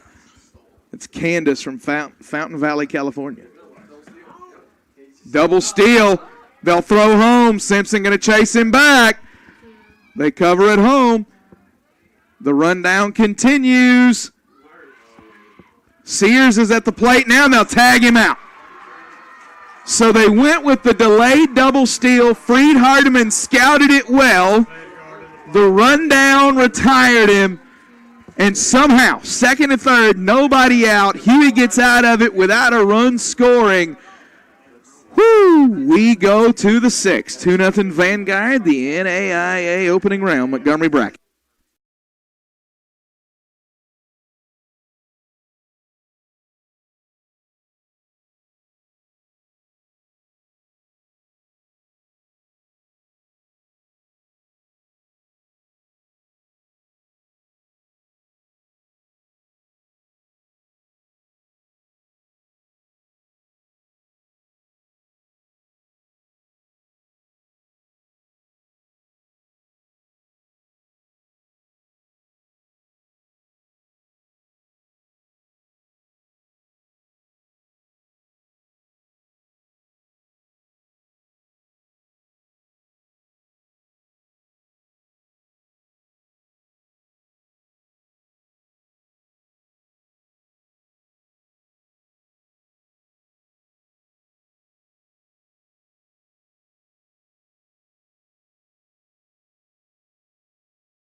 Here. 2, 3, 4 due up in the order in the sixth, and you're getting late. You probably only got these guys 2 more times. You got to do something with them. Yeah, absolutely. No better time than getting out of a massive jam and able to hold composure, scout well, make a really good play to get the final out of the inning. 0-2 count right now. We want to give a shout-out. I haven't done this yet today.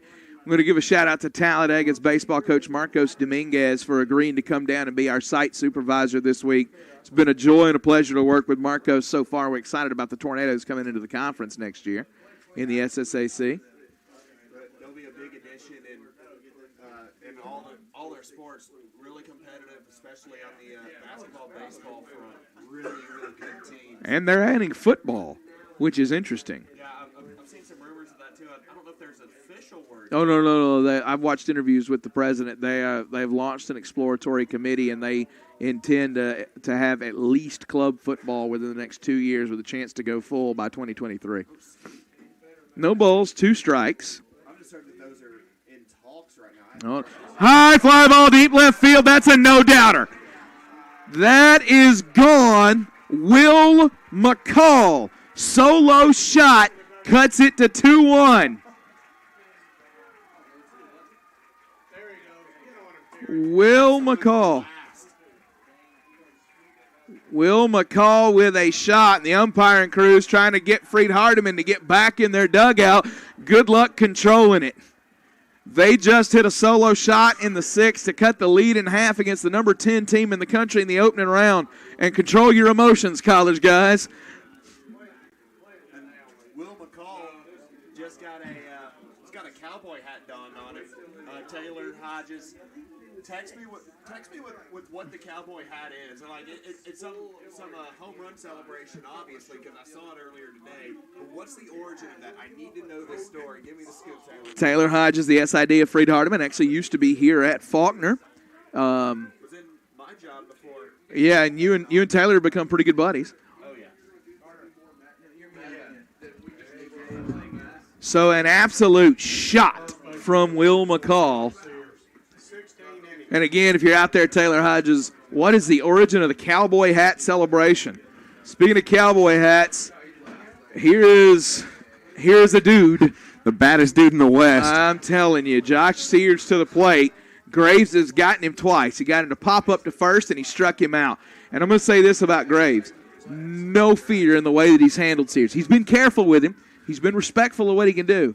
No fear. He's challenged him when he had to. Yeah, it's the first time that we've seen Sears at the dish with first base open here, so wonder how different the approach will be. And after the emotion of just giving up a blast to left field. I'm telling you, this is now all the more compelling. You talked about the momentum swing that could be from what the defense did. They got out of second and third, nobody out, with a play at the plate and then a rundown in between third and home.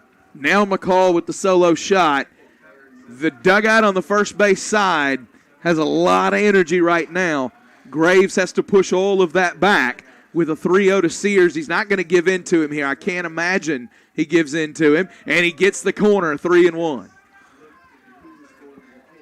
So, again, that's an opportunity. He could throw off there and walk him and nobody would have said a word, but he gets enough of the strike zone that he's still in it with Sears here. That one fouled back 3-2, and Graves a chance to retire the All-American first baseman again. Yeah, Sears wanted that one, and a little frustrated here. Full count now. Think he just tapped his chest like, my bad, I know that one was outside, but sometimes you get the 3-1 outside pitch. It's hard to lay off of that, especially when you got 20 bombs on the season. Full count payoff pitch coming to Josh Sears. Graves delivers. Almost just missed the zone, and Josh Sears draws a walk. Not the worst outcome for Graves. But now the tying run is aboard with nobody out.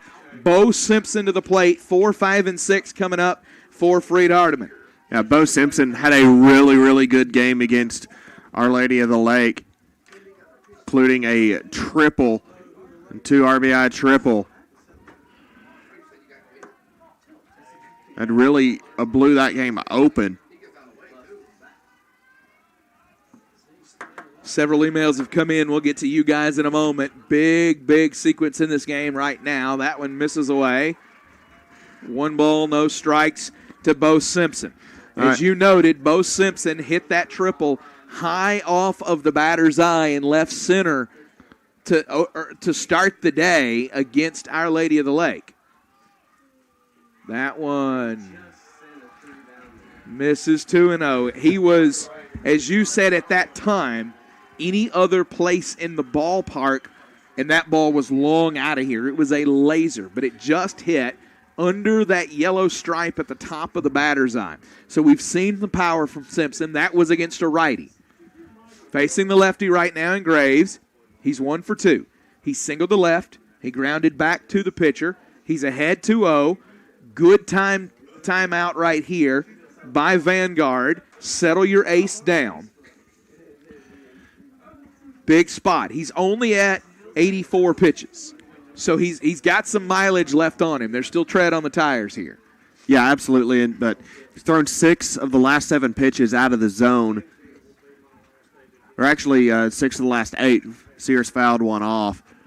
That probably would have been a ball if he had laid off of it, but got to settle in now after giving up the home run. Now you've walked a guy, and you got the cleanup hitter at the plate. 2 count right now as Simpson steps to the dish. Graves delivers. Don't miss away. 3-0.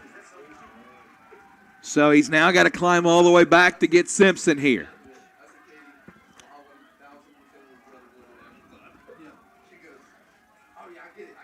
Sears, modest lead, not a threat to run here. That went over for a strike, 3-1. Graves had to get over on that pitch, and he did. Yeah, I think if he had a 3-0 green light, that's one he would have swung at. Top part of the plate, fastball across the heart of it.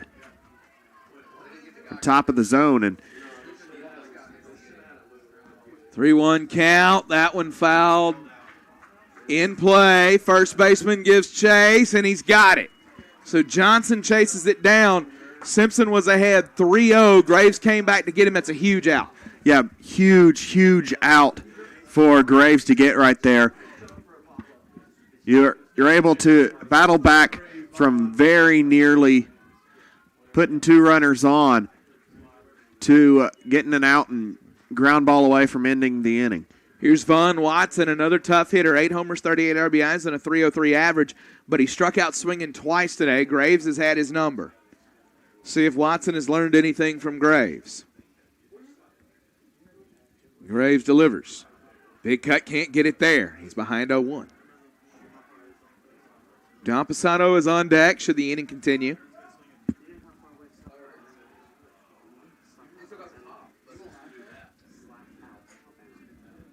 No balls and a strike. Big cut, can't get it there. 0-2. Watson will taking a long walk. Yeah, Watson acting like he may have tweaked something on that swing. He's trying to walk something off.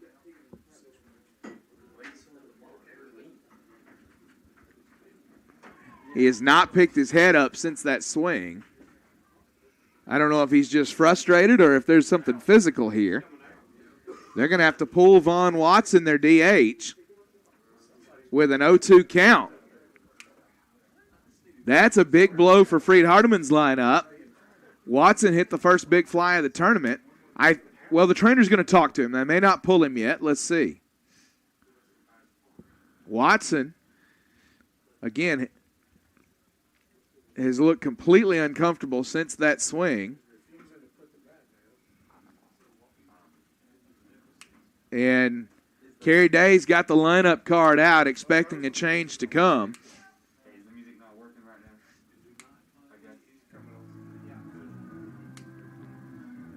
So we'll see the result here as Vaughn Watson is over by the Freed-Hardeman bullpen, and that is number 12, Dalton Lankford, that has grabbed a bat.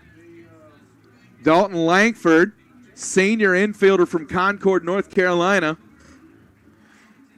He inherits an 0-2 count with a runner on first in a 2-1 ball game in the 6th against the number 10 team in the country and the number 1 seed in the Montgomery bracket. Congrats, kid. Welcome to the ball game. Yeah, it's a really tough spot for him to come into, a high-pressure situation. And we'll see what the Champions of Character Award winner has dialed up here. Your attention, please. Now batting for Freed-Hardeman, number 12, Dalton Langford. So Dalton Langford.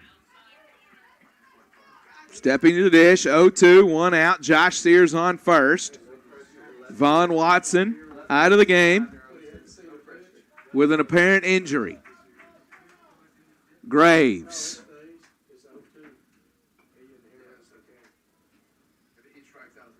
Delivers, and he chops it off his own foot. So Dalton Langford comes in, 0-2, 2-1 ball game, number 10 team in the country, number 1 team in the Montgomery bracket, fouls it off top of his foot.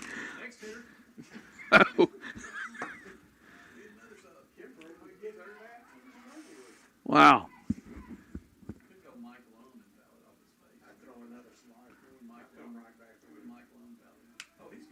Langford steps back in. Sears with a modest lead at first. They're going to bury this pitch inside on him again, aren't they? 0-2 count from Graves. They do. Miss high this time, 1-2. Langford batting .231 on the season.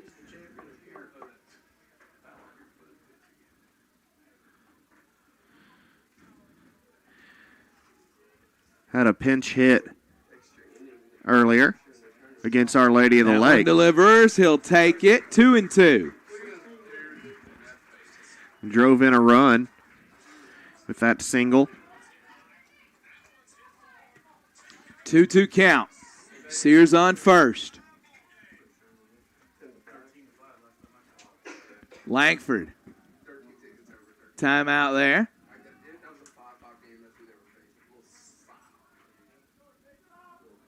2-2.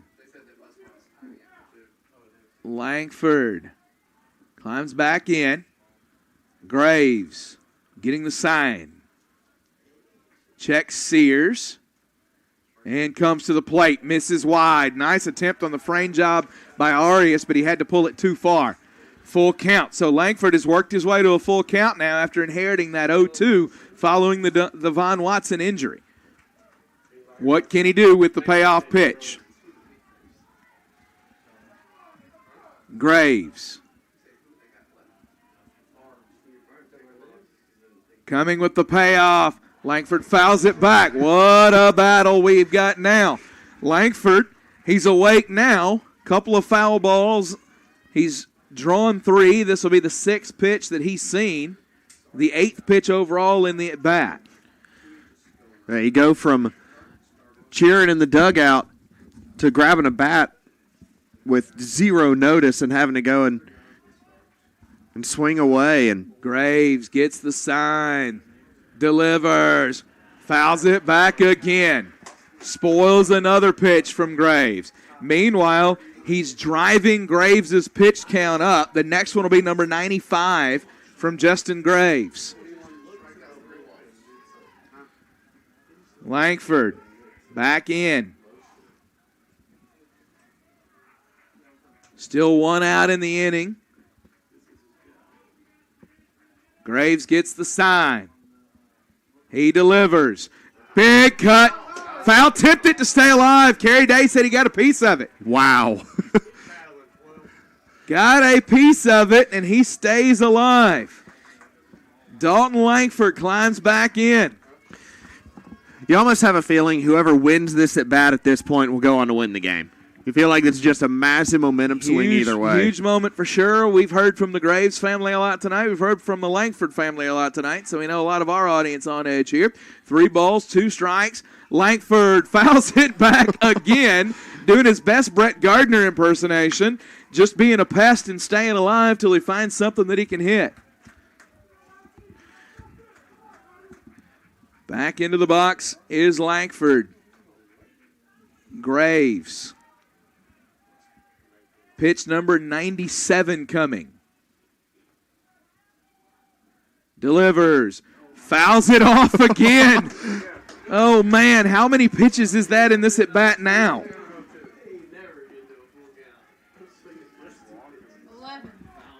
11 pitches in the at-bat. 9 of them have been seen by Langford. 12th pitch of the at-bat coming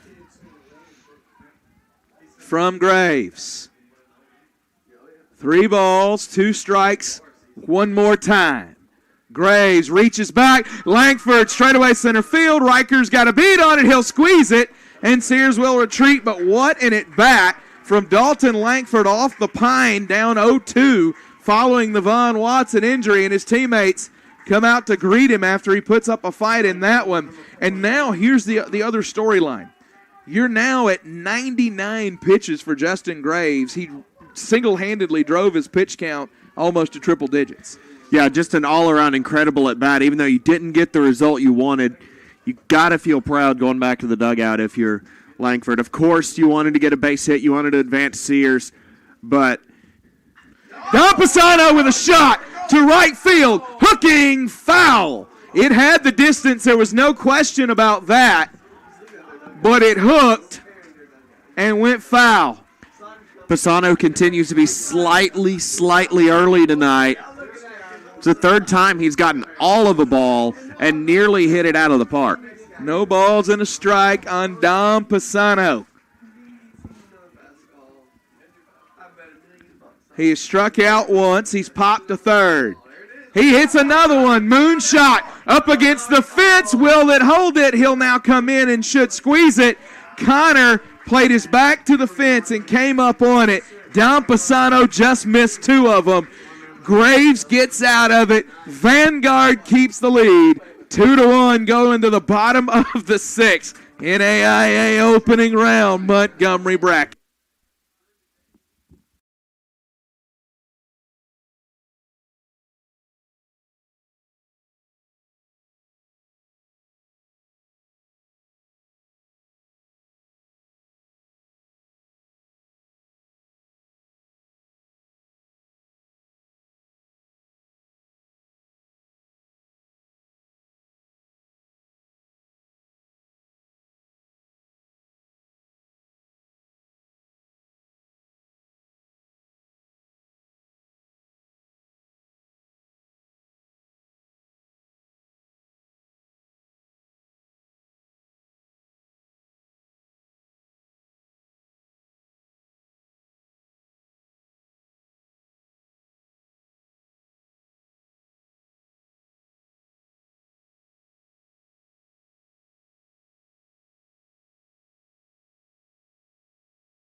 shoot it, yeah. Long inning. Alex Huey sitting. Now back out on the mound. Leading off is Isaiah Lee, 6, 7, 8 in the order for Vanguard. 1 for 2 with 2 RBIs on the day. Lee singled to right, grounded to second. 1-1 count right now. Long layoff from shouting you guys out. Had a bunch of emails come in, but we had quite a sequence the last inning or so. And as Isaiah Lee steps out and deals with dirt or something, we're going to give you a quick email. Jamie Dunn says, we're cheering from Mayfield, Kentucky. Go Big John and the FHE Lions. Much love from Jamie, Tucker, and Sawyer Dunn. That one misses away. 2-1. Monica Lopez says, thanks for the broadcast. Good luck, Vanguard. Lions watching our son, Jacob Farmer. Love and miss you from Norwalk, California. Mom, Dad, Autumn, Daniel, and your pup, Royal. 2-1 count as Lee steps back in. 2-2 now.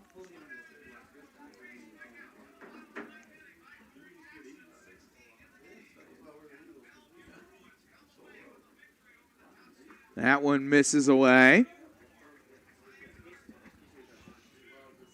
Josh Myers emails, fixes our pronunciation there. He says, cheering on Freed-Hardeman from Fort Wayne, Indiana. Go FHU Lions, keep fighting. And a walk to Isaiah Lee to start the inning. So Huey's got to battle back now. He is at 86 pitches. Right fielder number 1, Grady Connor. Grady Connor to the plate. He's 0 for 2 with a pair of strikeouts. Daniel Hunter emails, says, Nana and Papa from Everett, Washington say go Vanguard and Jackson Weber. Couple other scores have gone final around the NAIA. Georgia Gwinnett defeats St. Catherine 13-6. They trailed 5-1 at one point, but rallied to run away with that game out in Santa Barbara. Grady Connor showed bunt that time, pulled back ball 1.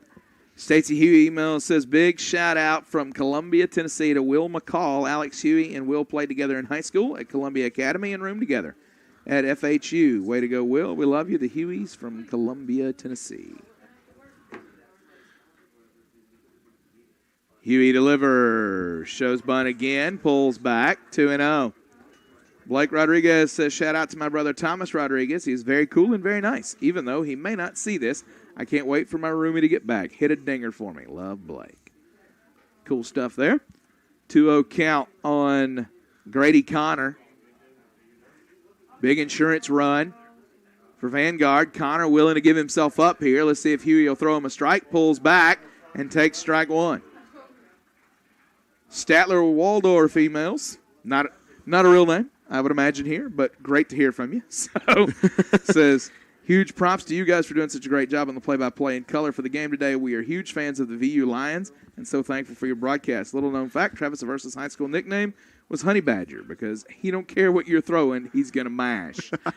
I love it. And the sacrifice will advance Lee there. Catcher number 10, Luke Arias.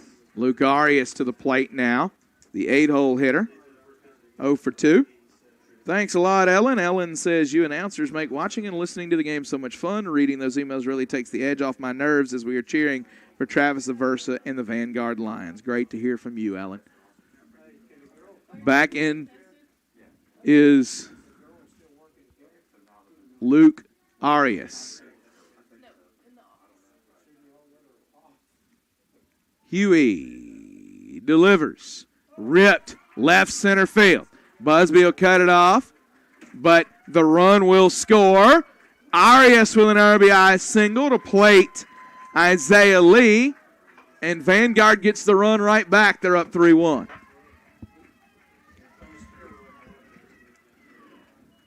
Courtesy runner here. It's a great answer from the Lions. In a really precarious situation, Freed-Hardeman's got a lot of momentum on their side. They've got a really good at-bat going. You get out of the inning, and then you turn around and very quickly put a run up on the board. Elijah Weeks is the runner at first base, the courtesy runner. He is a junior from Murrieta, California. That went over for a strike. 0-1 count on Matt Land. He's 1 for 2 in this one. Singled down the left field line his last time.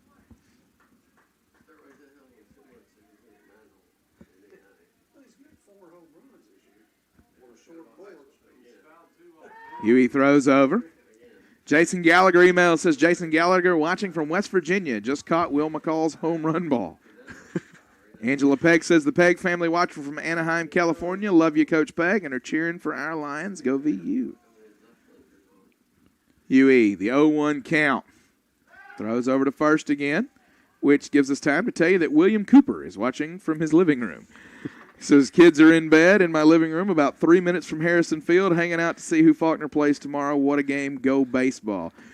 Excited for Tex Cooper that he found a place he's comfortable sitting. He usually sits on the first base side when Faulkner plays. He was thrown today when he had to sit on the third base side. The Church of Christ roots run deep. Changing seats feels sinful to him. It was a very difficult thing. Yeah, you're sitting on the other side of the aisle. You don't know the people around you all of a sudden. That's right. 1 ball, 1 strike. And you just give the awkward side eye to whoever's sitting in your seat for the whole service. That's right. Ball and a strike to Matt Land. Huey comes to the plate this time, misses wide, and we'll see what kind of activity's going on in the Freed-Hardeman bullpen as Huey's scuffling a little bit. Looks like a righty warming down there.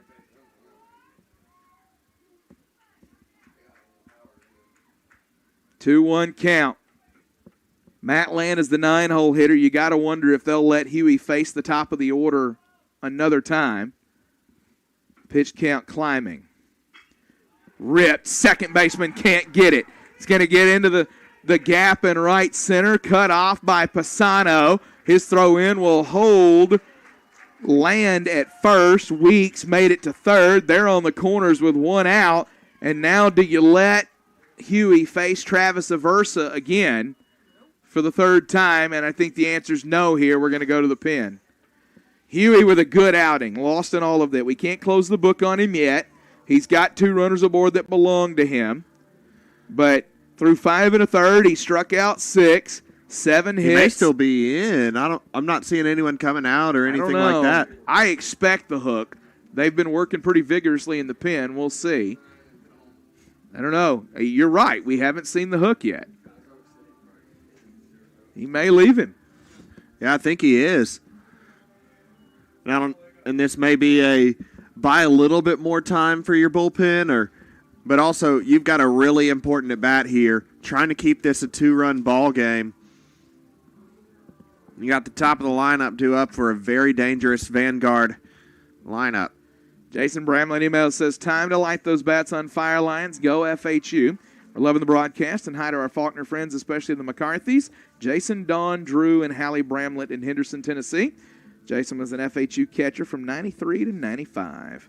Last one for you as we reset here. Marty Bedford emails. Says, Hugh and Marty in Santa Maria, California, pulling for Vanguard. Go Aversa, win one for Big Joe. Travis Aversa's got a lot of folks out there. Like, a lot of folks watching him. And he's got some folks on base for him right now, too. So one email said he's got the best hair in the GSAC. We're going to let the official scorer, Natalie Wilson, give us the notes on that later. Tell us if that's an accurate statement. Drops down the bunt. Squeeze play. Run scores easy. They'll go to first for the out. Give the RBI to Travis Aversa. And it's now 4-1.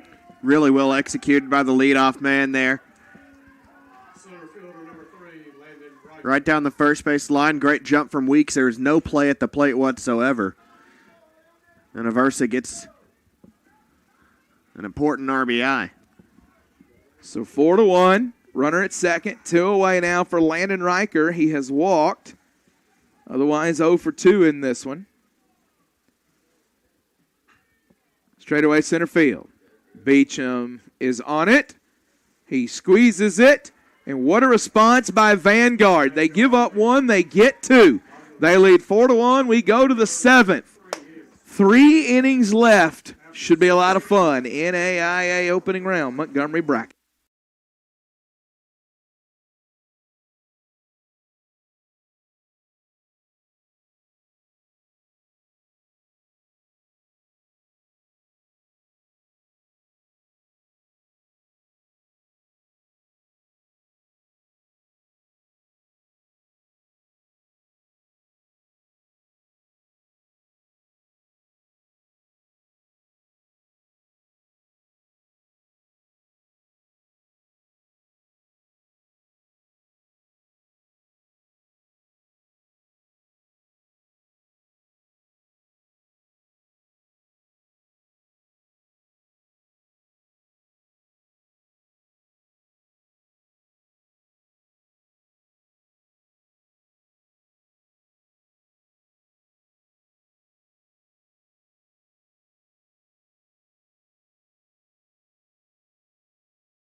As we come back in here for the 7th inning.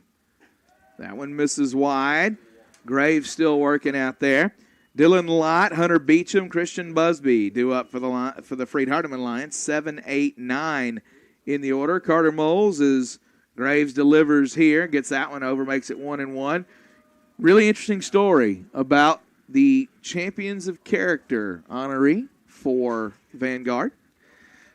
Yeah, the honoree, the name is completely slipping me right now. That's bad work right there.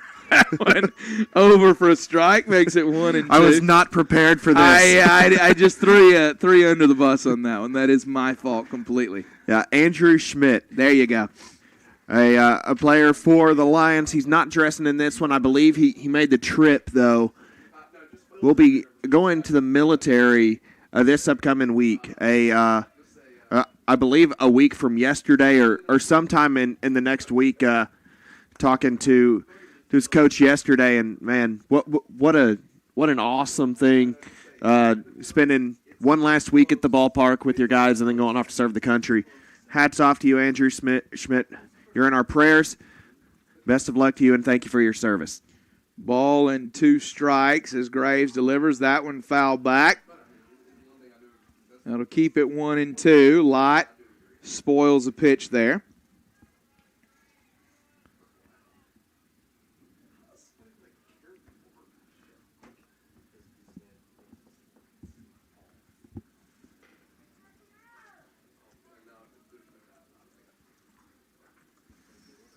Ball and 2 strikes. Graves delivers. Fouled away.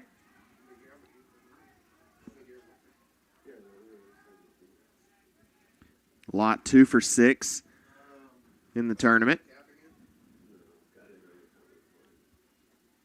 After his fly out to left in the 5th.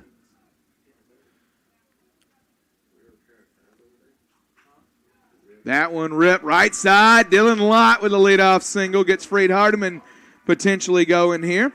Here's a fun email for you. Trip Aversa emails us, says, fun story. I'm Travis Aversa's brother, and he hit his first career home run off of me. Hardest Lion out there. Go Lions. Did y'all ride to the game together? If so, that had to be the most uncomfortable but yet incredible car ride to witness. Telling you, 1 ball, 2 strikes was the count when Lott went the other way. So that brings us Hunter Beecham to the plate. Beecham, grounded to short. Sits back on it, does a versa. To second for 1, to first, in time. Beecham is retired on the double play. Nearly legged that one out. Just beat him, though. Nice throw. The turn 2. Email from Tanya Reeves. They say they vote for Tommy Reeves for having the best hair. We'll have to let Natalie Wilson cast her vote later. Jeanette Jones email says, sending an email on behalf of Justin Graves' grandpa Thomas, watching in Wycliffe, Ohio. He couldn't be more proud. Go Vanguard Lions. A lot to be proud of. Graves has been great tonight. Struck out 8 over 6 2/3 so far. 1 walk, 5 hits, 1 earned. Trying to get through 7 here. 108 pitches. That's 109 right there, fouled away.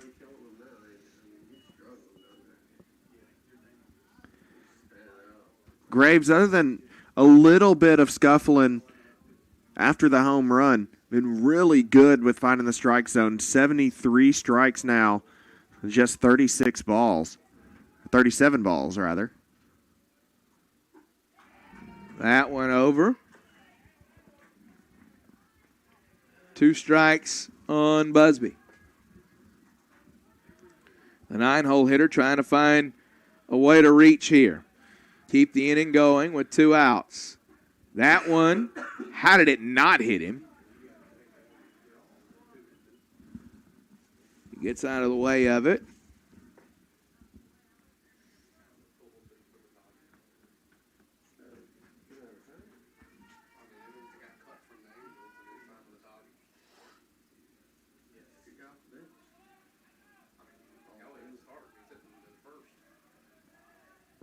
Graves gets the sign.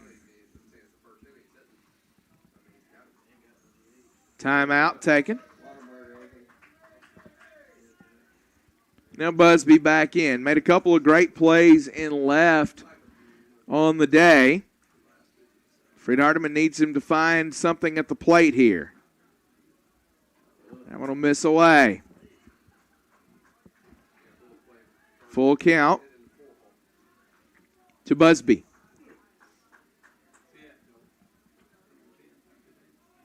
He'll step back to the dish. Graves. Pitch number 114 coming. Big cut, can't get it. His ninth strikeout sits down Christian Busby. We head to the bottom of the seventh. Stretch time at Harrison Field. NAIA opening round, Montgomery bracket.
Aki Buxton leading off.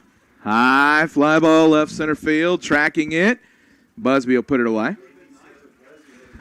Busby's been really good over in left field, showing a ton of range and a really strong glove. Third baseman, number 9, Omar Ortiz. We got 2 outs now before we close it. Just give it up, Joel. Let that one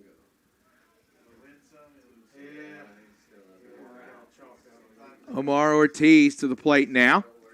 Ortiz 1 for 3 on the day, a run scored. He has struck out. Now we mentioned Alex Huey and Will McCall being high school teammates, state champion high school teammates. Huey threw 116 pitches in a nine-inning outing against Loretto. Shot in the left center field. That's going to get down for the second hit of the ballgame for Omar Ortiz. Big turnaround first, and he'll head back. In the state title game there. And he also drove in the championship winning run. Big game. Laura Heinley emails us, says, shout out to my son, Coach Ryan. Keep working hard. So proud of you. The team is awesome. Go as far as you can. Elijah Weeks comes in to run for Omar Ortiz. So he'll be subbed in here. He has been the courtesy for the catcher previously. Now he'll come in and run for Ortiz as Vanguard looks for an all-important insurance run. Joe Johnson to the dish. 1 for 2. He's walked and doubled the left center.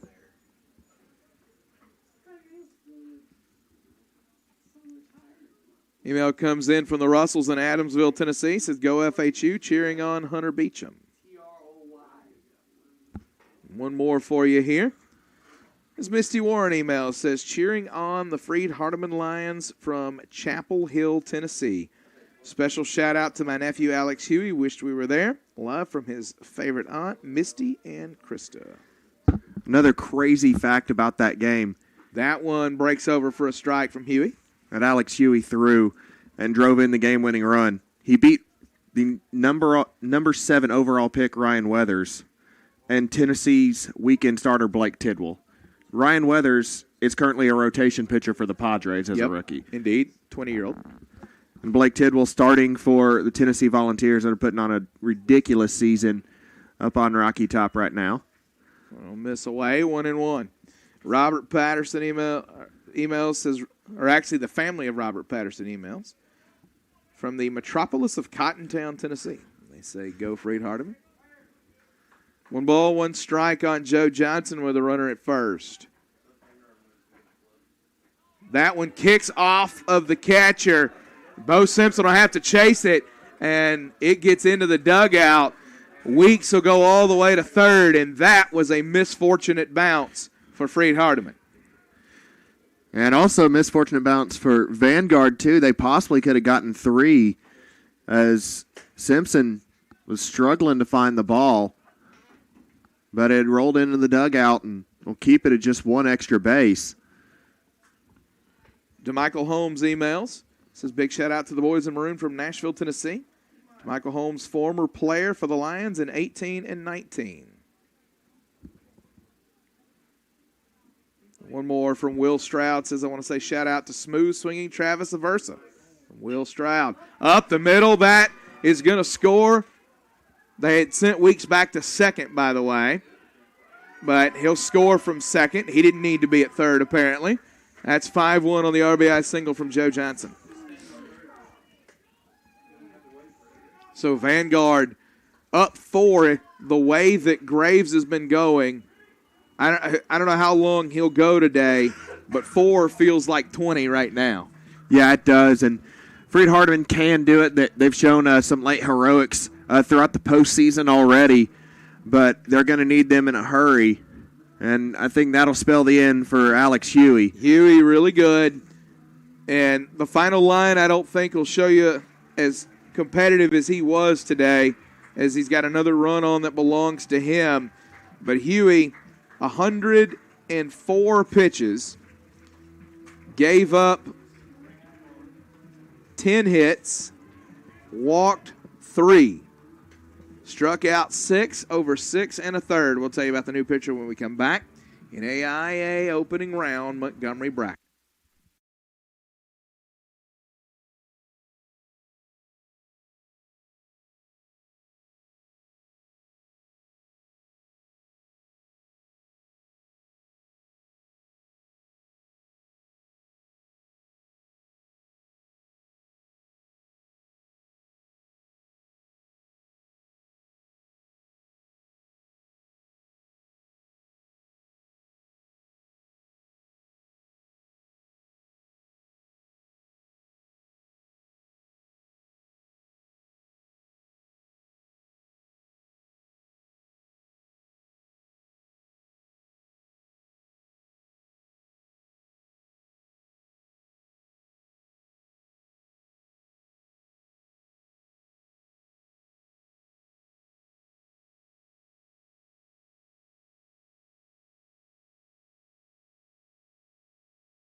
Lead of the plate, 1 for 2, 2 RBIs, a run scored and a walk.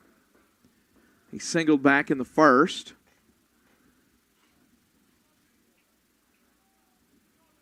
Ten hits for Vanguard in this one. 5 for Freed-Hardeman. Johnson steals second base here. It's a great jump really strong throw from Simpson. It was right on the money, but Johnson got underneath it. Carter Moles, tell us about the new pitcher for Freed-Hardeman. New pitcher is Jack Christian with a 10.38 ERA. This is his 17th appearance. The 11th time coming out of the pen. Straightaway center field, Beecham chase back, still drifting. He'll catch it on the track. And that will allow Johnson to tag and head to third. 2 away in the inning now for Grady Connor. Right fielder number 1 is Grady Connor. Christian's pitched 39 innings coming into this one. 65 hits, 45 runs, all of them earned. 35 strikeouts, 17 walks. A .371 batting average against. Allowed 10 doubles and 12 home runs. Email comes in from Duke Rieko. I'm hoping he gave me a pronunciation guide. We hope that I'll get that right with the accent here. It says, great commentary. Go Vanguard. That's Aki Buxton's parents, Duke Rieko. It's a Japanese name.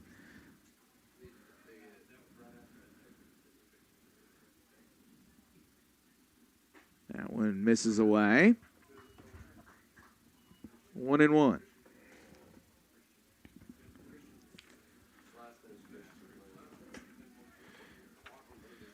Jack Christian, a senior from Oklahoma. Big cut that time from Grady Connor. Puts him behind 1-2. Connor, a couple of strikeouts on the day. He dropped down a sacrifice bunt his last time. Christian's got to strand that run at third, leave his team down 4, and give him a chance with 6 outs to play.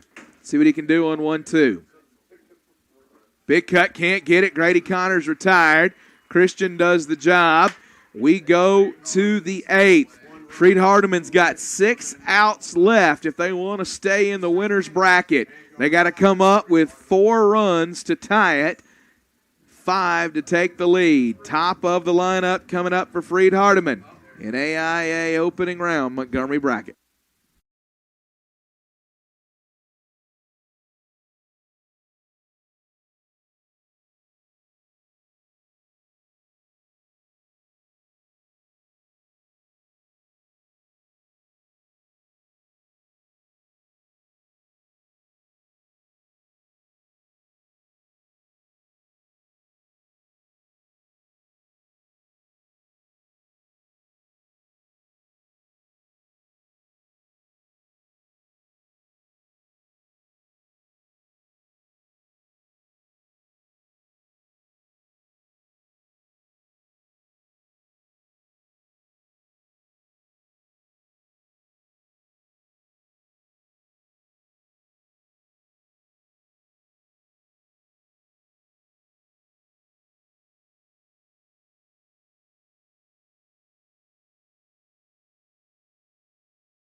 Grounded to short. He can't field it. McCall safe at first base.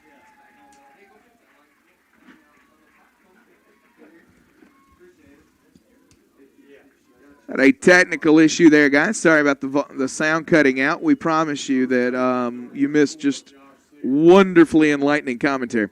Will McCall reaches. It was great. Will McCall reaches on the error. That'll bring Josh Sears to the plate. One away in the inning. We will send 2 teams home tomorrow in a full day of action. 11 a.m. we begin with Our Lady of the Lake and St. Thomas. Loser going home, so a very good team. Goes home out of that one and just missed. Did Josh Sears on that one. It falls foul. Had to be inches wide of the line. Great cut. From my angle, I thought it hit, but I don't have the best view from up here. Absolutely. No balls and a strike on Josh Sears. He's 0 for 2 today with a walk and a strikeout in this one. St. Thomas plays Our Lady of the Lake in the morning. The winner of that one will play again at 7 o'clock tomorrow night.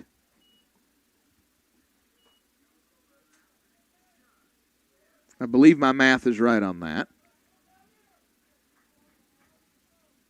Yes, against the loser of this game.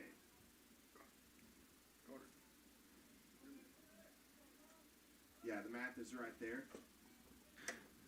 Math checks out. It is against the loser of this one. That one fouled back. So win this one, play at 3 tomorrow. Lose this one, play at 7 for your season.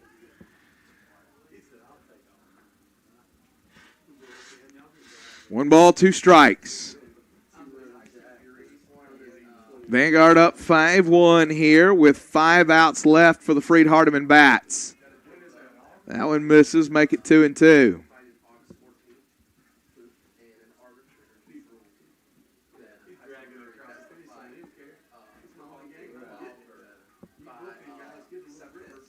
Sears could turn this game around with one swing of the bat. They'd need him to do so.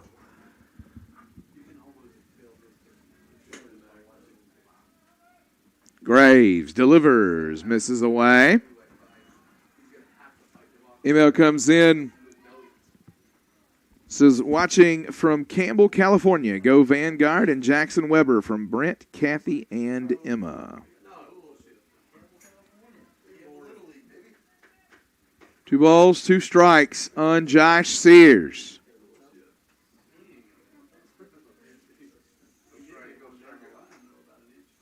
And he lollipops one over to first, which tells me he just didn't like the pitch there.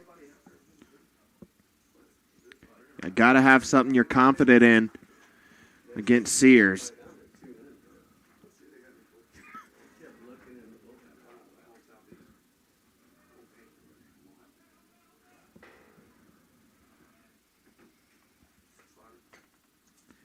That one fouled away. Sears spoils one.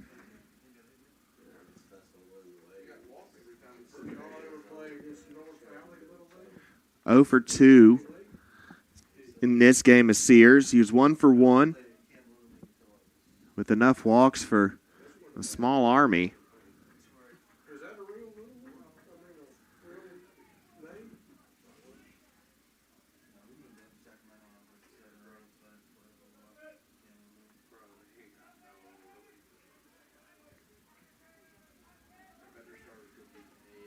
Two count on Sears. Timeout taken by Sears. I'll think about it. An email comes in from James Lehman. Says, just want to point out that Travis Aversa is fulfilling a family tradition of stud Vanguard infielders with bleach blonde hair. And he is a way better hitter than his dad, Joey Aversa, ever was. Jamie Lehman, former Toronto Blue Jays minor leaguer. That one high, fly ball, right field. Park's going to hold it. Connor catches it. 2 away in the inning. Bo Simpson to the plate with 2 gone. If Freed is to get anything in the 8th, it's going to take some 2-out hitting. Now Vanguard able to get some 2-out magic in the first. and plated 2. Simpson to the plate. Email comes in from Oscar Diaz. Says strong West Coast shout out to Brian Park and Oscar Diaz. Best pitcher, catcher, batter in the business from the entire Diaz family. Joe Johnson and Omar Ortiz. You get some love too.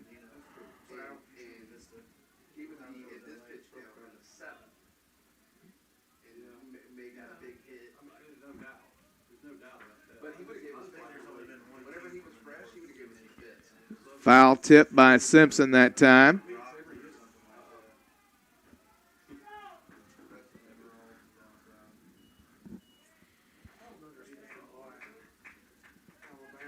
Daniel Scott emails. As Michael Bolton is a big Lions supporter, make sure to give him his shout out. Finally, Jack from Anaheim emails. Says, you guys have done a great job announcing this game. Looking forward to you replacing Mark Gabaza with the Anaheim Angels. Great to hear from you, sir. No balls and a strike right now on Bo Simpson.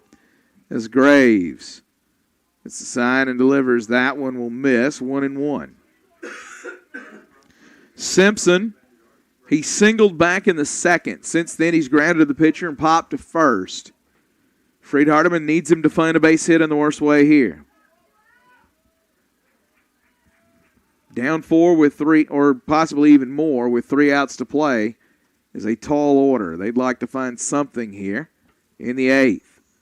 Long day for the Lions of Freed-Hardeman. They played in the 11 a.m. game that lasted 3.5 hours. Game they won 11-2. 2-1 count to Bo Simpson. Graves sets. And delivers. Simpson fouls it back 2-2.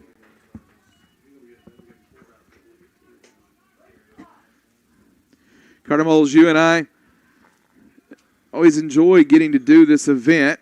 This year, the unique, I hope it's unique and it doesn't become an annual thing, but the unique COVID testing that we did at the beginning gave us an opportunity to actually meet each of the players. Typically, we meet them at a banquet beforehand. This year, we meet them at COVID testing. One of those things is way preferable to the other one.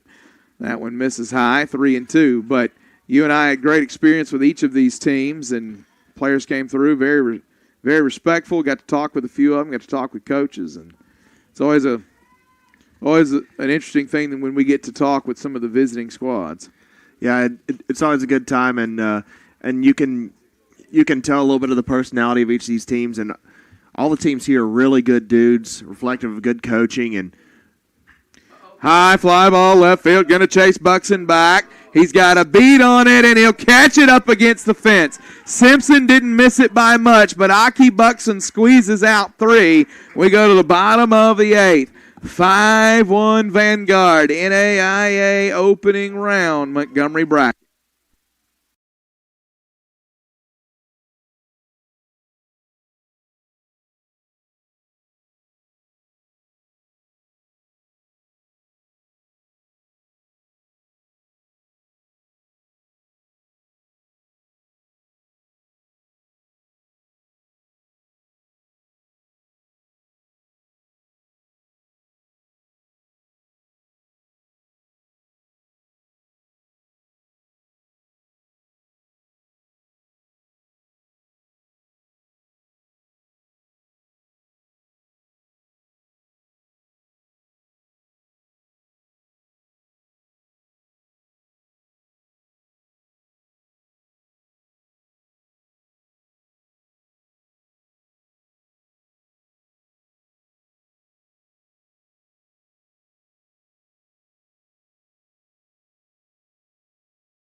tested them today, and I got to test them on Wednesday.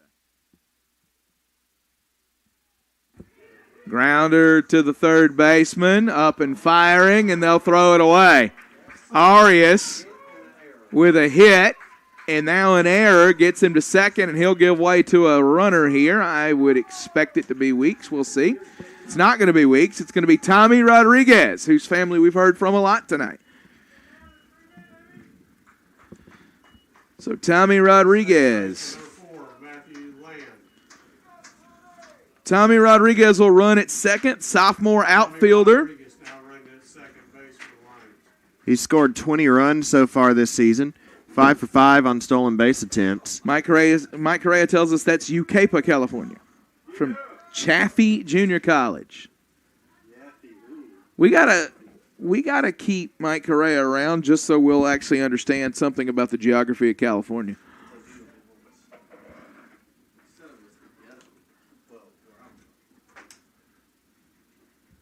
Gonna have a conversation here as Matt Land waits for his at bat.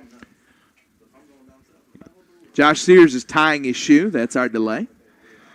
Yeah, we mentioned the the personalities, getting to meet some of the players, talk to them a little bit. DeJard Kimbrough, when he came in, of course, recognized us off the bat and all that, and was like, good to see you and all that. And Josh Sears immediately goes, wait, you used to go here? Y'all can keep him if you want. That one outside corner for a strike on Matt Land. Land struck out looking in second, singled in the fourth and the sixth.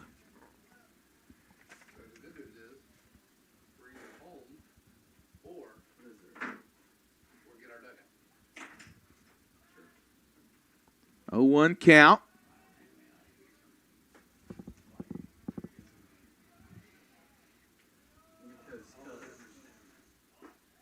Joe's bunt pulls back. So if this score holds, Vanguard and Faulkner will meet at 3 o'clock tomorrow. There will be a coin flip to determine home and away in that one.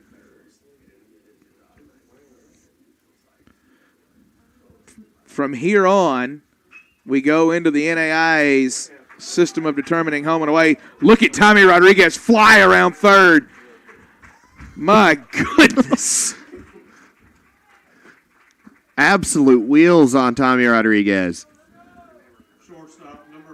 So Tommy Rodriguez scores an all-important insurance run, makes it 6-1, and it's going to be really hard for the Lions to climb out of the hole now. With 5, 6, 7 due up. They're going to have a lot of work to do, but they got to get out of this one. There's still nobody out in the inning and a runner on first base. Top of the order again. Here's Travis Aversa. It's a third base hit for Matt Land, and you wonder if Graves is going to come back out. He's got 134 pitches so far, but my goodness, he's been lights out. He has shut down this Lion offense. 9 strikeouts, 5 hits allowed, 1 earned run, 1 walk. 87 strikes thrown so far for him. Tito Robles with a timely shout-out to Travis Aversa. And our buddy from Arizona tells us that it's actually pronounced Ucapa. Fair enough. We learned many things. We've learned many things today. 1-0 count to Travis Aversa. High. Left side, foul territory. McCall tracks it. He's got it.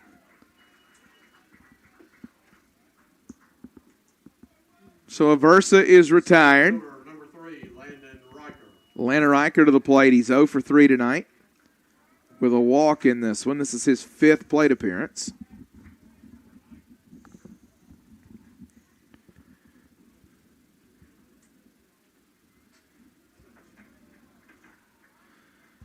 He's flown out the outfield every time. Center twice and left once. He'll take that one high, ball 1.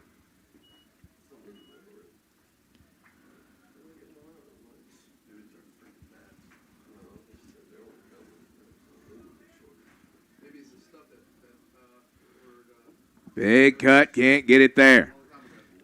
All right, so I'm going to have you pull a bracket here and let's work through this. The 11 o'clock game tomorrow, St. Thomas, Our Lady of the Lake. That's set. Yes. 3 o'clock game, if this holds, Vanguard and Faulkner. Correct. The 7 o'clock game would then be Freed-Hardeman against the winner of the 11 o'clock game. Yes. So two teams going home tomorrow. Yeah, big day tomorrow, and that 3 o'clock game, a lot of stakes there. This is away, 2-1. Both teams trying to move into the championship round and 3-1 now. Sorry, and go into a win one of the last two mode, opposed to having to win 3 in a row. Hit to the third baseman, McCall. He'll go to second for 1, on to first for 2, and a double play ends the inning. But Vanguard adds another. They have scored 4 in the last 3 innings. They lead by 5. 6-1 as we go to the ninth. Freed-Hardeman needs all of the magic it can find. NAIA opening round, Montgomery bracket.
I want to wrap up our shout-outs here real quick as we go to the ninth. Freed-Hardeman needs some magic. Dalton Langford leads off.